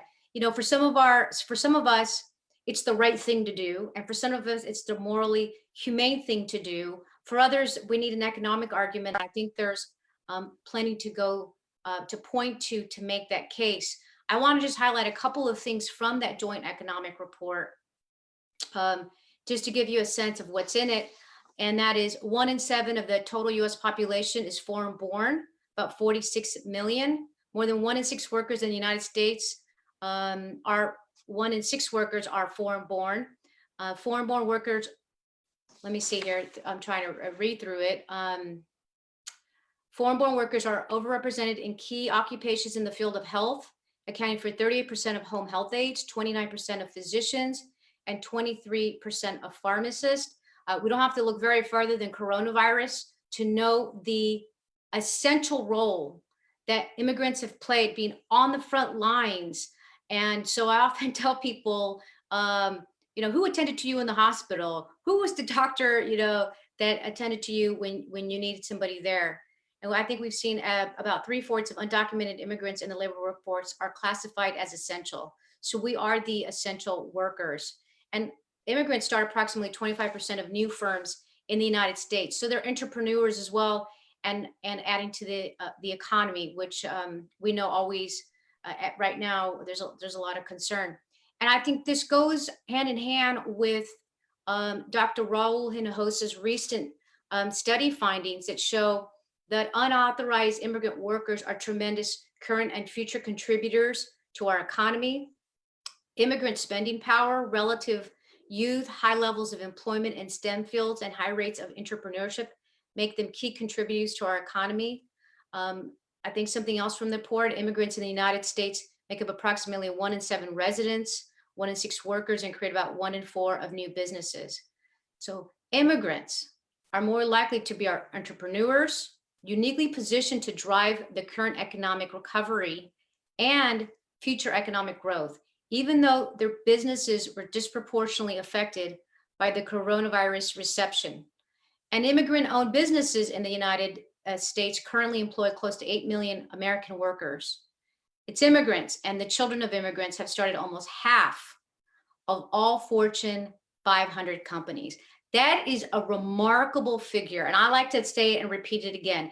Immigrants and the children of immigrants have started almost half of all Fortune 500 companies. I love to point that out, especially when we're talking to businesses and CEOs, when we talk about diversity, on making sure we are continuing to highlight the importance of immigrants. Bottom line is, immigrants are essential. They've always been essential. They're essential to our economy, and we are a nation of immigrants. And so we're going to continue to push every argument on making a case for comprehensive immigration reform. And it's really time. Our time is here to update really our broken immigration system. As somebody who's traveled to the border, as somebody who has seen what is happening, there is nobody, there's nothing more that I'm just so passionate about this, and I'm trying to figure out how to best say that we have to invest in our immigration system to fix what's broken, and we know it's broken. We all know it's broken. And so this will help address, I think, some of the root causes that we've seen in some of our Northern Triangle countries. But we've got to also fix the backlog in the immigration court system. And so the US Citizenship Act is the vehicle that we see as being the first step in addressing this. So we're going to continue to push comprehensive immigration reform. I appreciate your partnership and value the work that you do. And as a UCLA alum, it makes me very proud. So with that, thank you for having me, and appreciate your patience and your willingness to let me go in the light of votes that are coming up. On the contrary, thank you so much, Representative Barragan. And as a Bruin, I'll tell you one thing that we did actually work on the students at UCLA who got there because their parents were legalized. through IRCA. So many of them. So the other thing that immigrants do, they invest in their houses and their communities, in their children, and they make them the next generation of leaders, which is, and you're a prime example of that.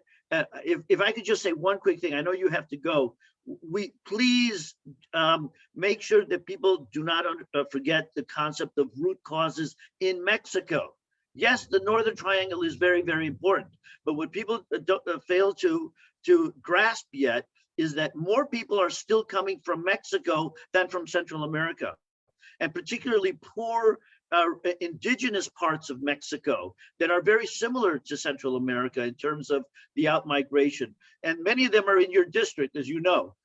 So we need to uplift the concept, and what we were just talking about with Congressman Vargas, and from your district, literally billions of dollars go back to the villages in Mexico and Central America.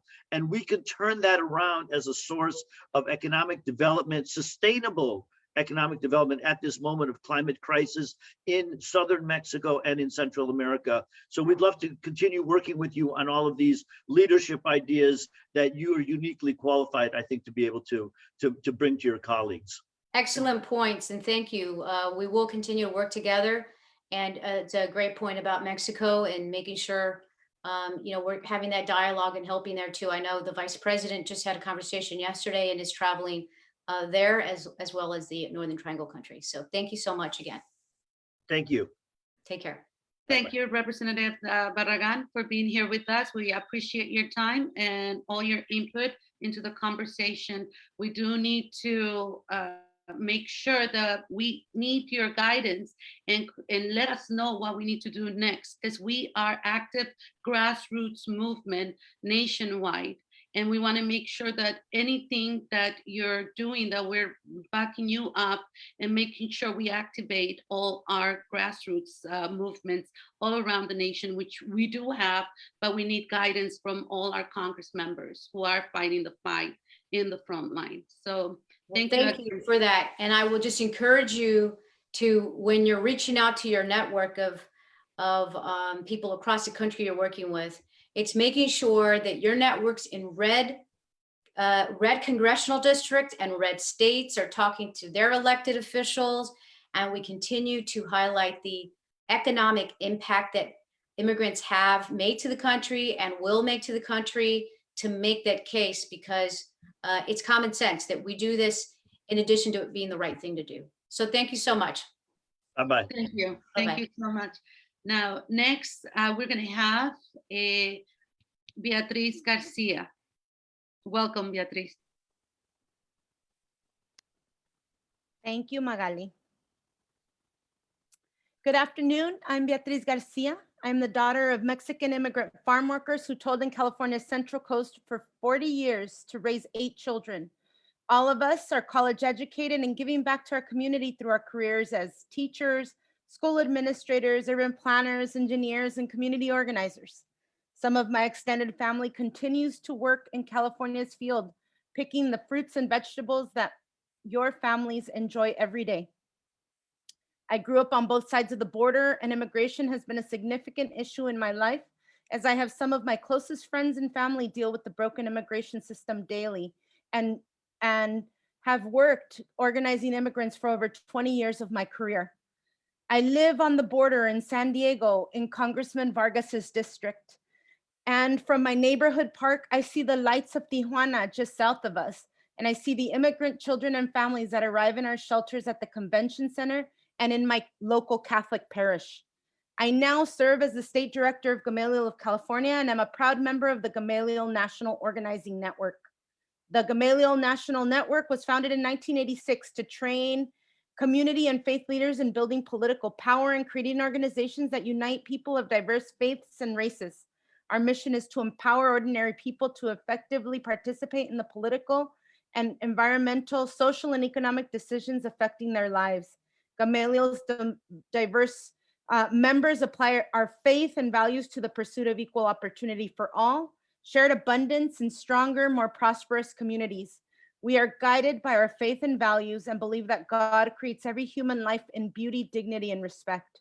For over 20 years, our Civil Rights of Immigrants campaign has organized and fought hard for the rights of immigrants and for a complete inclusive pathway to citizenship for the over 11 million undocumented immigrants in our communities.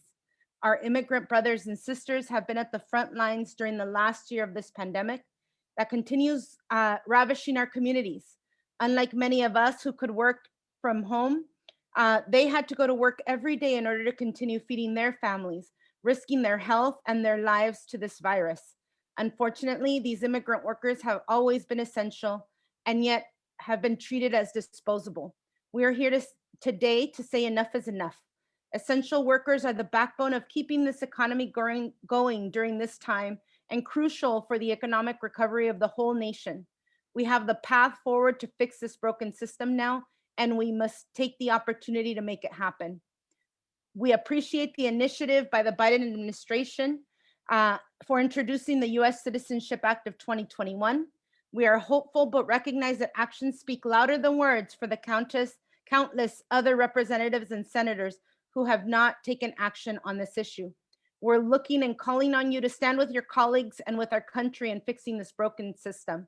We demand that leaders in Congress and the Senate make moves now to set the course for passing a complete inclusive immigration reform package during the first year of the administration.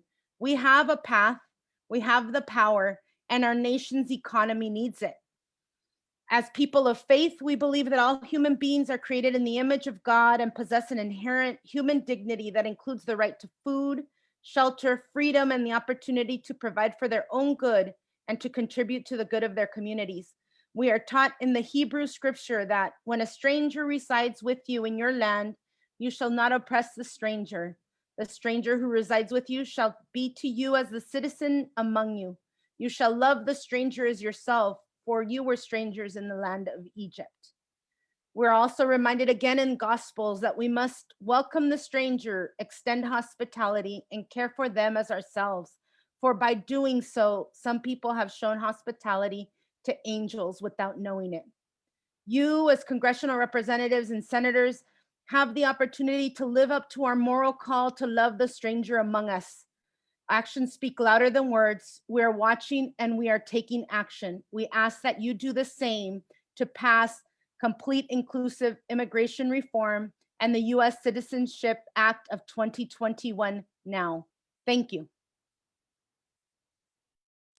Thank you so much, Beatrice, and especially all the hard work that you do together with the organization at the state level and also bringing all these powerful organizations all across the United States. Now, we would like to welcome Congresswoman Lucille Roybal-Allard.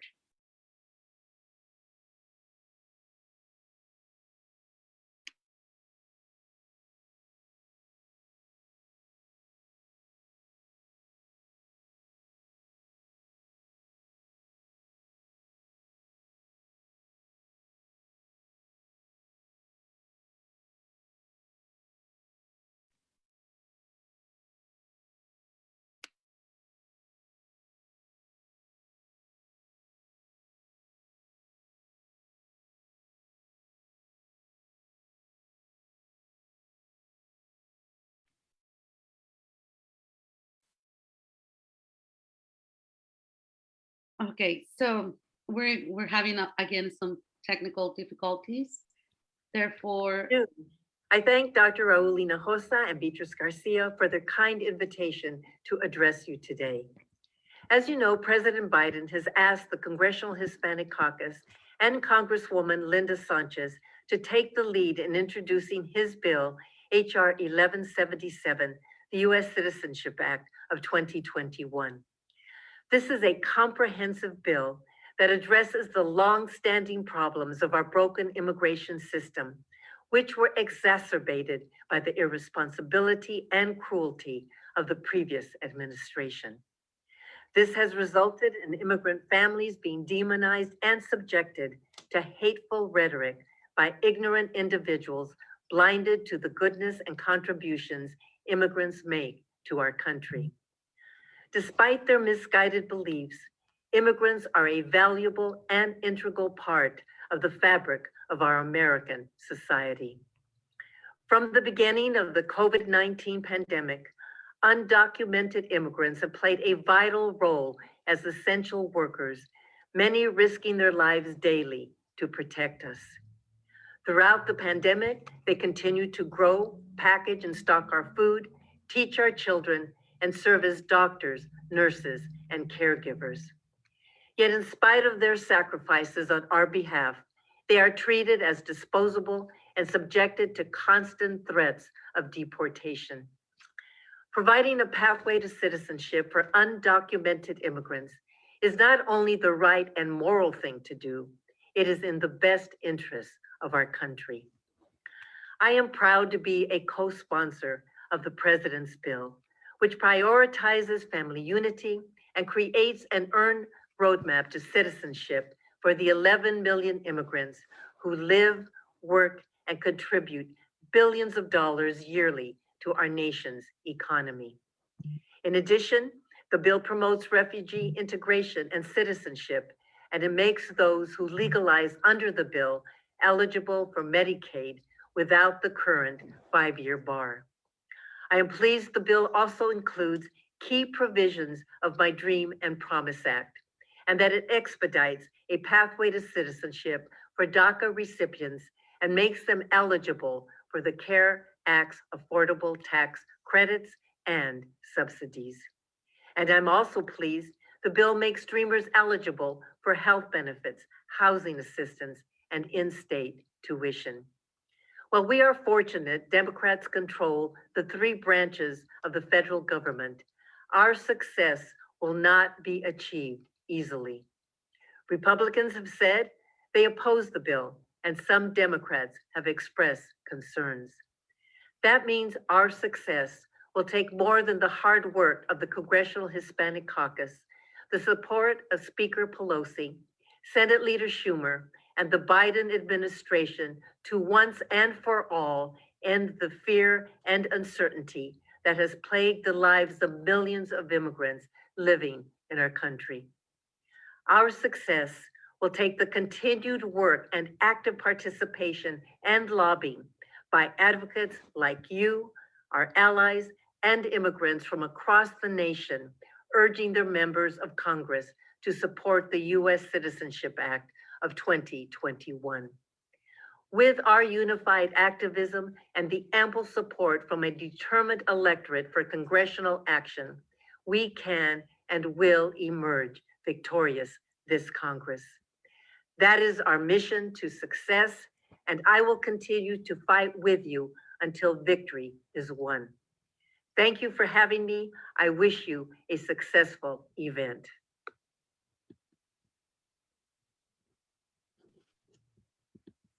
Well, thank you. Thank you so much again to Congresswoman Roybal Allard for sending this video, making sure that she will be participating in this event. Now, I would like to go to the testimonies of our community leaders who are in different parts of the United States.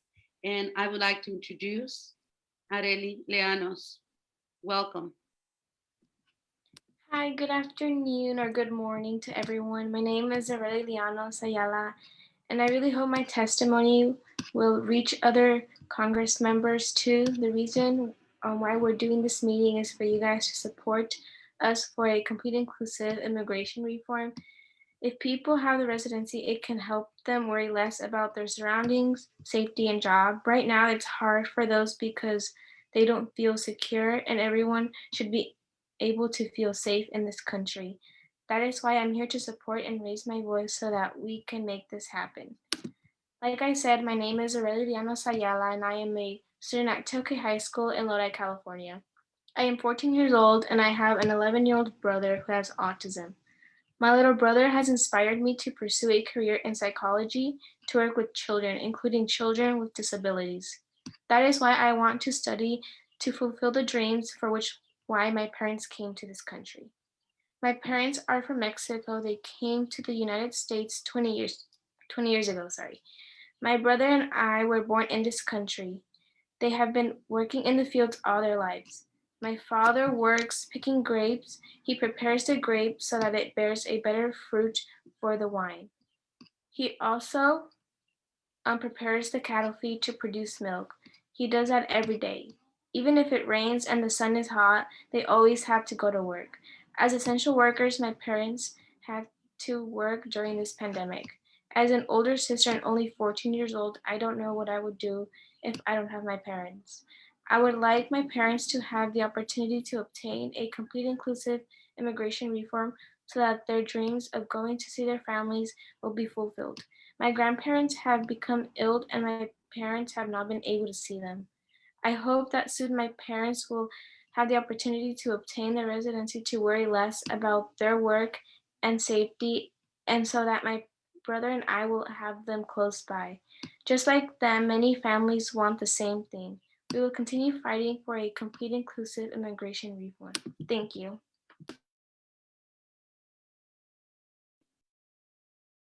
Thank you so much, Arely, for your testimony.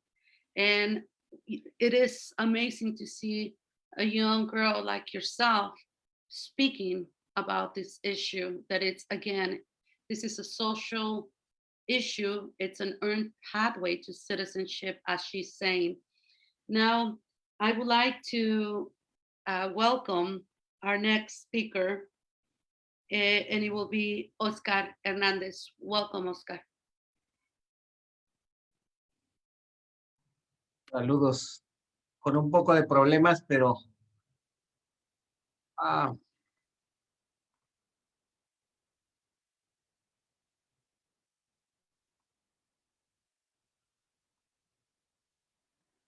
bueno, mi nombre es Oscar Hernández Santibáñez.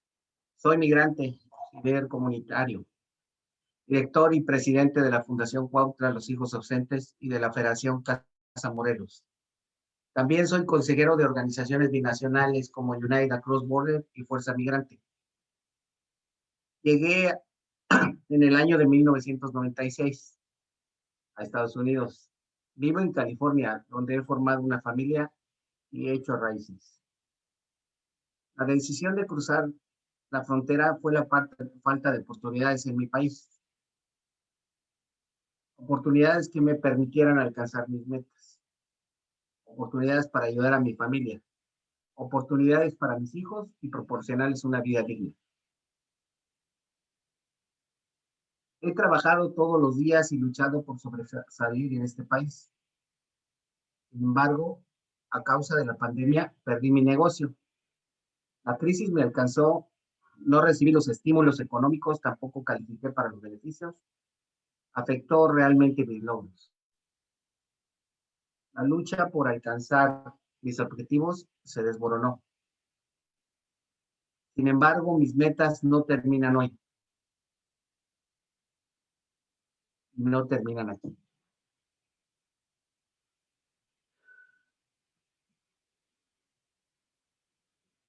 Después de todo de todo lo perdido y que hasta el momento no he encontrado la salida de esta crisis económica, sigo trabajando en mi futuro y en mis objetivos. Me he propuesto, sigo y seguiré luchando por el futuro de mi familia, por el futuro de mis hijos. Ese pensamiento me llega a seguir adelante sin pretextos, sin desánimos, porque el cambio de leyes migratorias, con el cambio de leyes migratorias podré lograrlo. Tengo que seguir también para luchar como líder binacional. En los temas que impactan a nuestra comunidad migrante y a mi familia, les inculcaré, les guiaré los principios y valores de nuestros hermanos migrantes, porque llegará el día que ellos podrán votar y escogerán a los actores políticos que nos llevan al cambio de leyes. Estos representantes, les pido por favor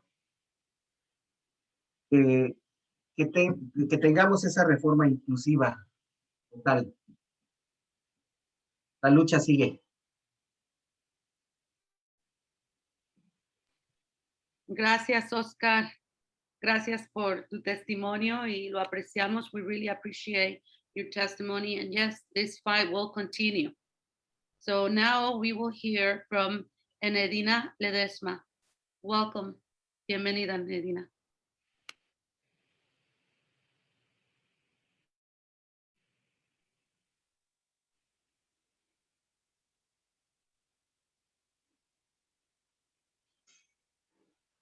Buenas tardes a todos.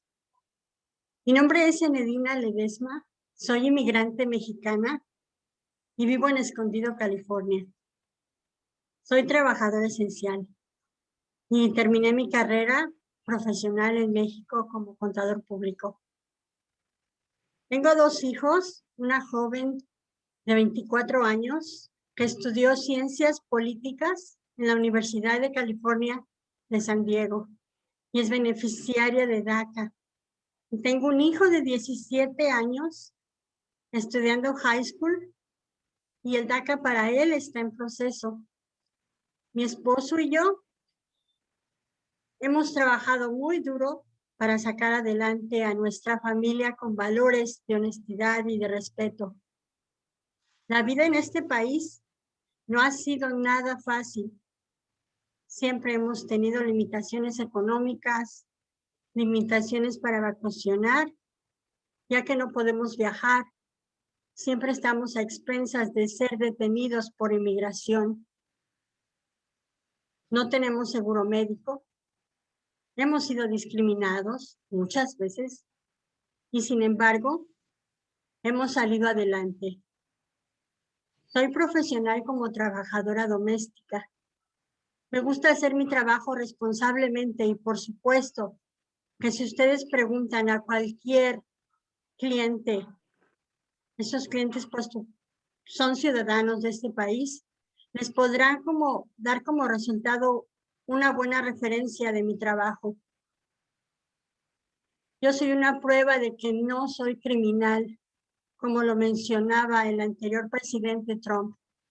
Soy trabajadora doméstica y puedo darme cuenta de que no le quito el trabajo a ningún ciudadano de este país.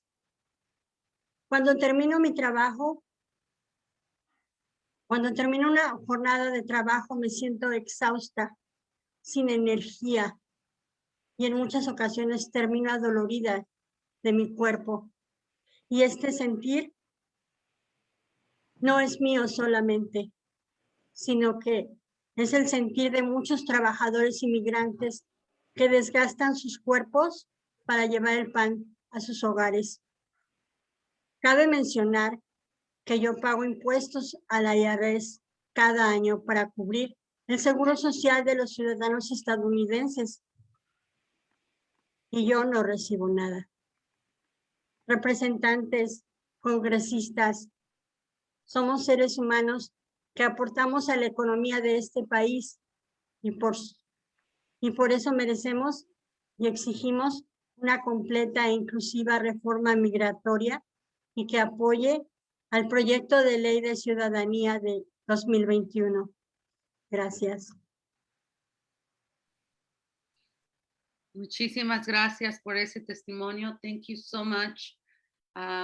We have to hear this over and over to make sure that people are listening. Why is it that we need a pathway to citizenship? It's an earned pathway. Again, I repeat, it's an earned pathway. Thank you, Enedina. And now I would like to welcome Blanca Sanchez.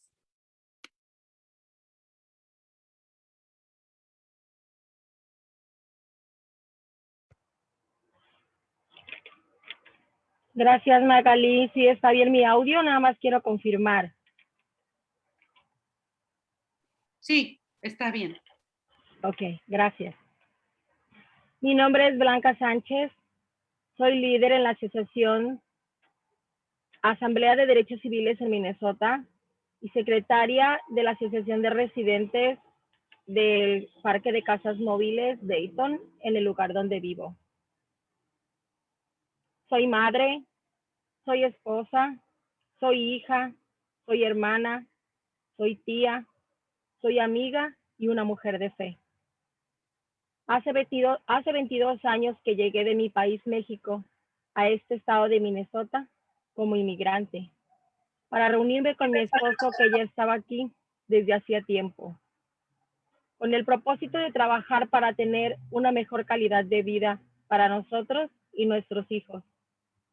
Una de ellas, la mayor, es beneficiaria de DACA y maestra de inglés de segundo idioma. Llegamos buscando la oportunidad que nuestro país de origen se nos había negado, dejando atrás mi familia, mis padres, mis hermanos, amigos, trayendo conmigo solo mis memorias vividas de ese que fue mi rancho y el lugar donde crecí. Desde entonces he trabajado muy duro todos estos años, hasta 2 turnos y fines de semana. He trabajado en limpiezas, he trabajado de dishwasher, he trabajado de housekeeping en hoteles y también haciendo material para la construcción. Año con año he pagado mis impuestos, contribuyendo a la economía de este estado y de este país. Y no ha sido fácil. Me ha afectado el no tener una licencia de conducir, de manejo, para llegar a mi lugar de trabajo o para ir a los supermercados a comprar los víveres para nuestra familia, o cuando tenía que llevar a mis hijos para servicio médico o asistir a las conferencias escolares. Me he perdido de muchos eventos y actividades con mis hijos por no tener una licencia de conducir. Además de vivir con el miedo y la incertidumbre cada vez que salgo de mi casa, de no saber si ese día regresaré con mi familia. ¿Y saben qué? Nadie me está regalando nada. Por eso estoy aquí, no pidiendo, exigiendo a los legisladores, a los congresistas, una reforma migratoria inclusiva y completa para más de 11 millones de trabajadores indocumentados, porque me gustaría volver a ver a los seres queridos que dejé en mi país, a los que aún están, a los que no, por lo menos visitar su tumba, como la de mi papá. ¿Habías escuchado esta historia antes? Esta es mi historia, pero es igual a la de muchas familias más que han dejado todo por venir a trabajar y poner todo su esfuerzo para salir adelante, lejos de los suyos. La reforma migratoria HR 1177, que es la propuesta del presidente Biden, de aprobarse, sería un gran logro para todos, después de tantos y tantos años de lucha. Ya son más de 30 años y sería también un alto a la separación de familias. ¿Quién se identifica con mi historia? Segura estoy que muchos de ustedes. Entonces no estoy sola. Por eso pido a los legisladores que se apruebe una reforma migratoria inclusiva y completa para los más de 11 millones de trabajadores inmigrantes en este país, que hemos estado trabajando en esta pandemia para mantener este país de pie. Mi esposo y yo dimos positivo hace unas semanas al COVID y no tenemos derecho a ningún estímulo económico. Este es el tiempo de organizar y de unirnos, de dejar nuestros intereses personales a un lado y mover el interés del pueblo, de nuestras comunidades, de nuestras familias. Este es el momento, este es nuestro tiempo, porque lo merecemos. Gracias.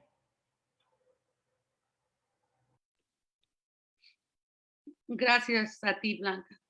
Thank you so much, Blanca. Your words are very powerful because this is the story, as you say and you mentioned, it's not yours only. It's many of us that have gone through that.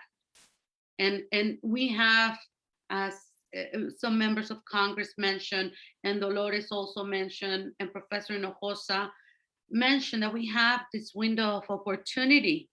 And that's why we have to become active and push for this complete inclusive immigration reform. Thank you so much, Blanca.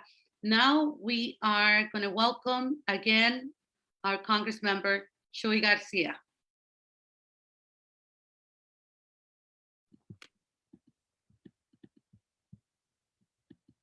Y gracias por invitarme esta tarde.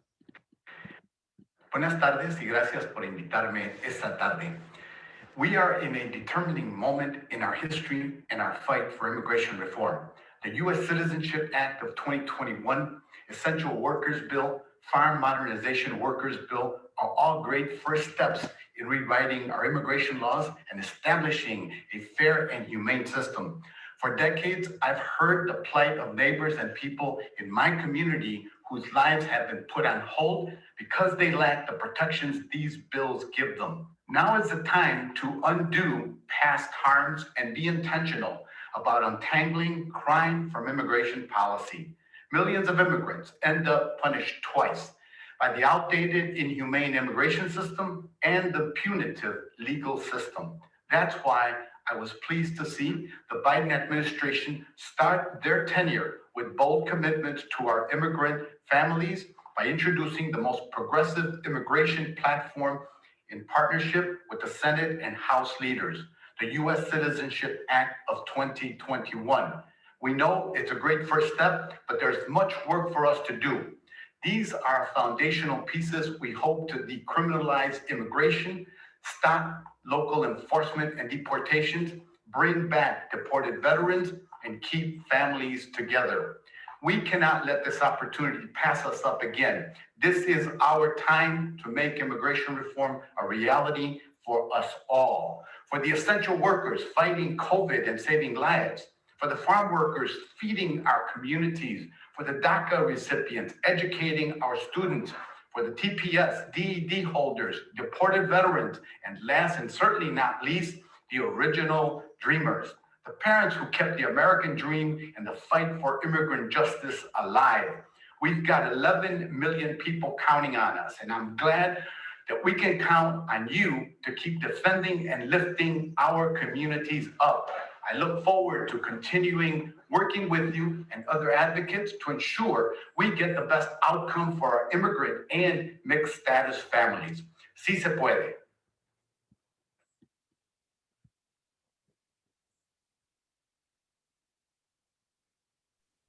Como dijo, sí se puede, yes we can.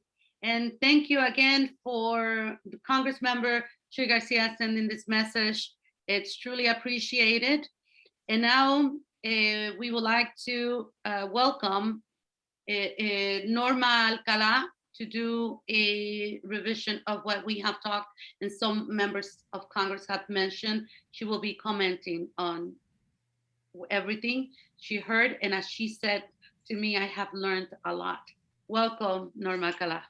Yes, I certainly have learned a lot. Thank you, Magali. You know, I think one of the first things I want to thank and tell our Latino representatives how proud we are of the efforts.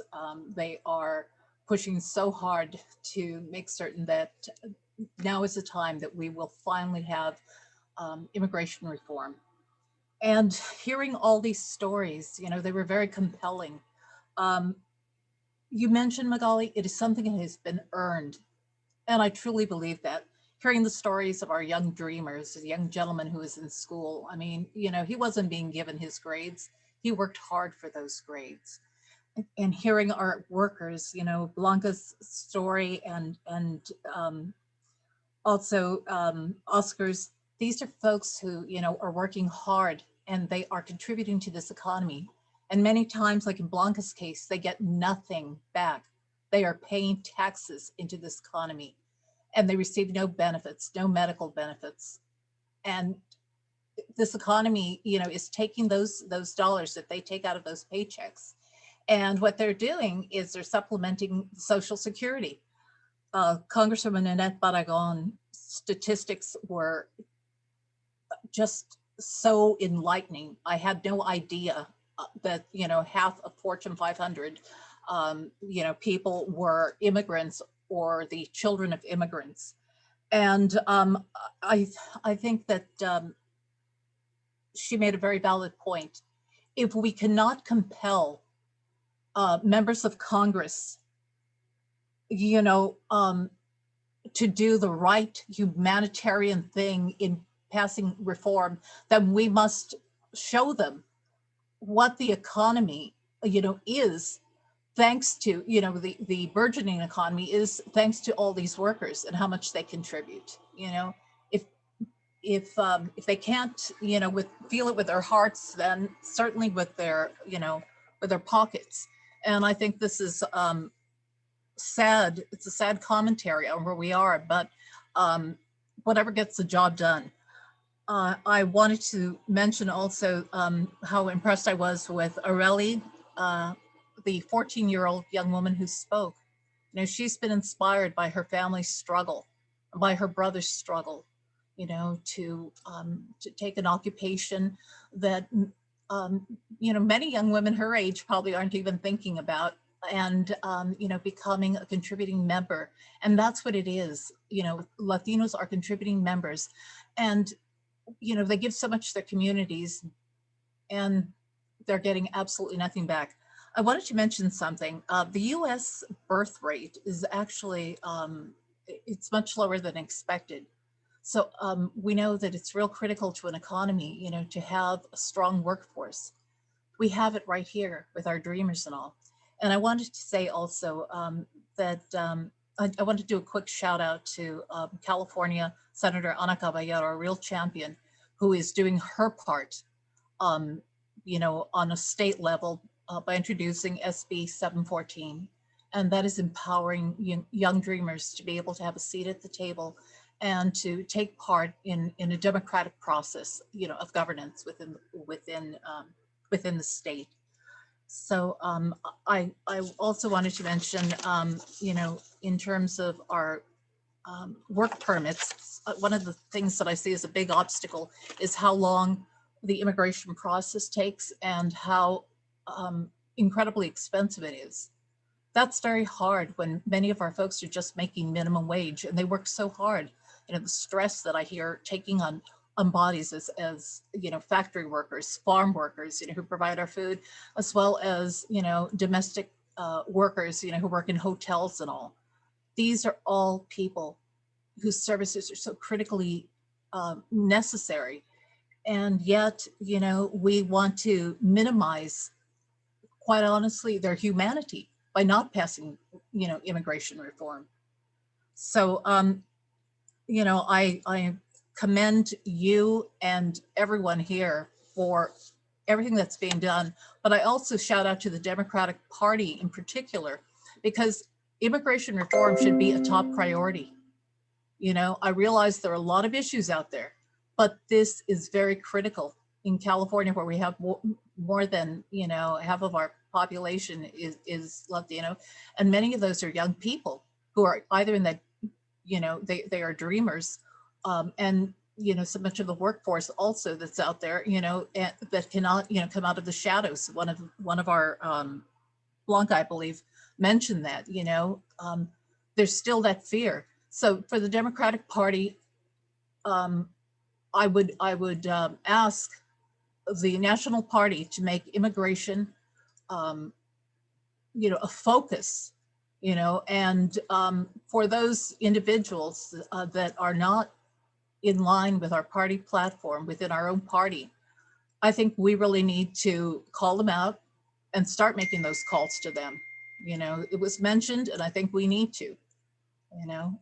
They can't just, talk the talk, they have to walk the walk.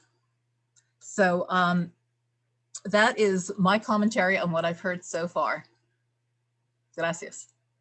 Thank you so much, Norma Alcalá, for all the wonderful work you do and for putting it together, commenting exactly on what each person, testimony, and also Congress members, what they're doing, what they're saying, and what we need to include in our conversation when we're talking to constituents in other parts of the nation. As somebody said, and I believe that's Congresswoman Nanette Paraga, we need to start addressing the red states and Republicans, but there's also an accountability with the Republicans, with the Democrats, sorry, as you mentioned. So thank you for the guidance. Thank you for being here. I know you're going to be here with us in the good fight, because this is also something that you do and you care and you're passionate about. We will keep in touch and we will continue to do some more of this work. And now I would like to welcome someone that is going to speak about what we need to do. Amanda Escobedo, welcome. Thank you again, Magali. Good afternoon, everyone. My name is Amanda Oliveira Escobedo. I am a Brazilian human rights activist, community organizer, and Gamaliel of California leader based in San Diego. For the following steps, I'd like to invite everyone to participate in our phone banks every Wednesday from 12 p.m. to 2 p.m. Pacific time, and Fridays from 6 p.m. to 8 p.m. also Pacific time. If you don't feel comfortable talking directly to a congressperson, do not worry. Join us on Fridays and leave a message at their office. We are doing it all together, and that would be great to have more and more people join our fund banks to keep pressuring Congress people to support the US Citizenship Act of 2021. Besides that, we have meetings every Monday at 5 p.m. Pacific time to update the bills and organize future events. Also, you are very welcome to join us too. So let's take action and fight for a complete inclusive immigration reform. And for the Congress people present here, if we still have some Congress people here, as you know, you've been receiving many calls from leaders, right?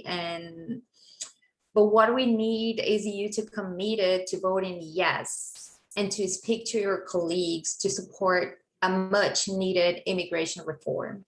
We also need you to reach out to your colleagues in the Senate to support the US Citizenship Act of 2021.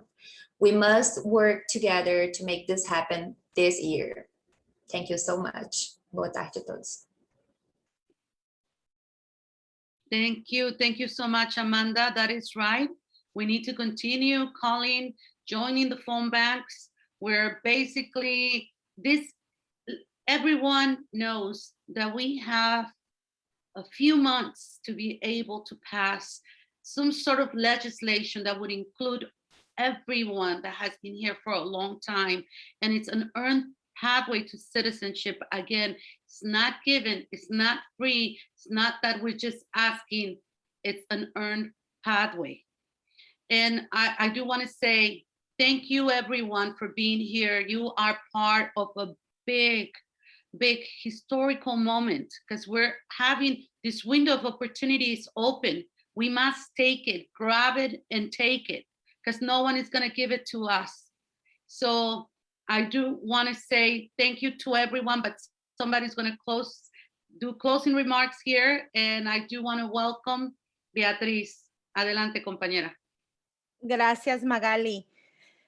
Thank you, everyone. I don't have much to add because all of our speakers have shared our message, but I do want to close us out today in thanking Magali Sanchez Hall, Dr. Raul Hinojosa, and on behalf of the Gamaliel National Network and our Civil Rights of Immigrants campaign for being here today, and also for the work that continues after we close this out today, which is to talk to our friends and our families and to call our representatives, make visits to their offices if you're able to, and if you're vaccinated in a safe way.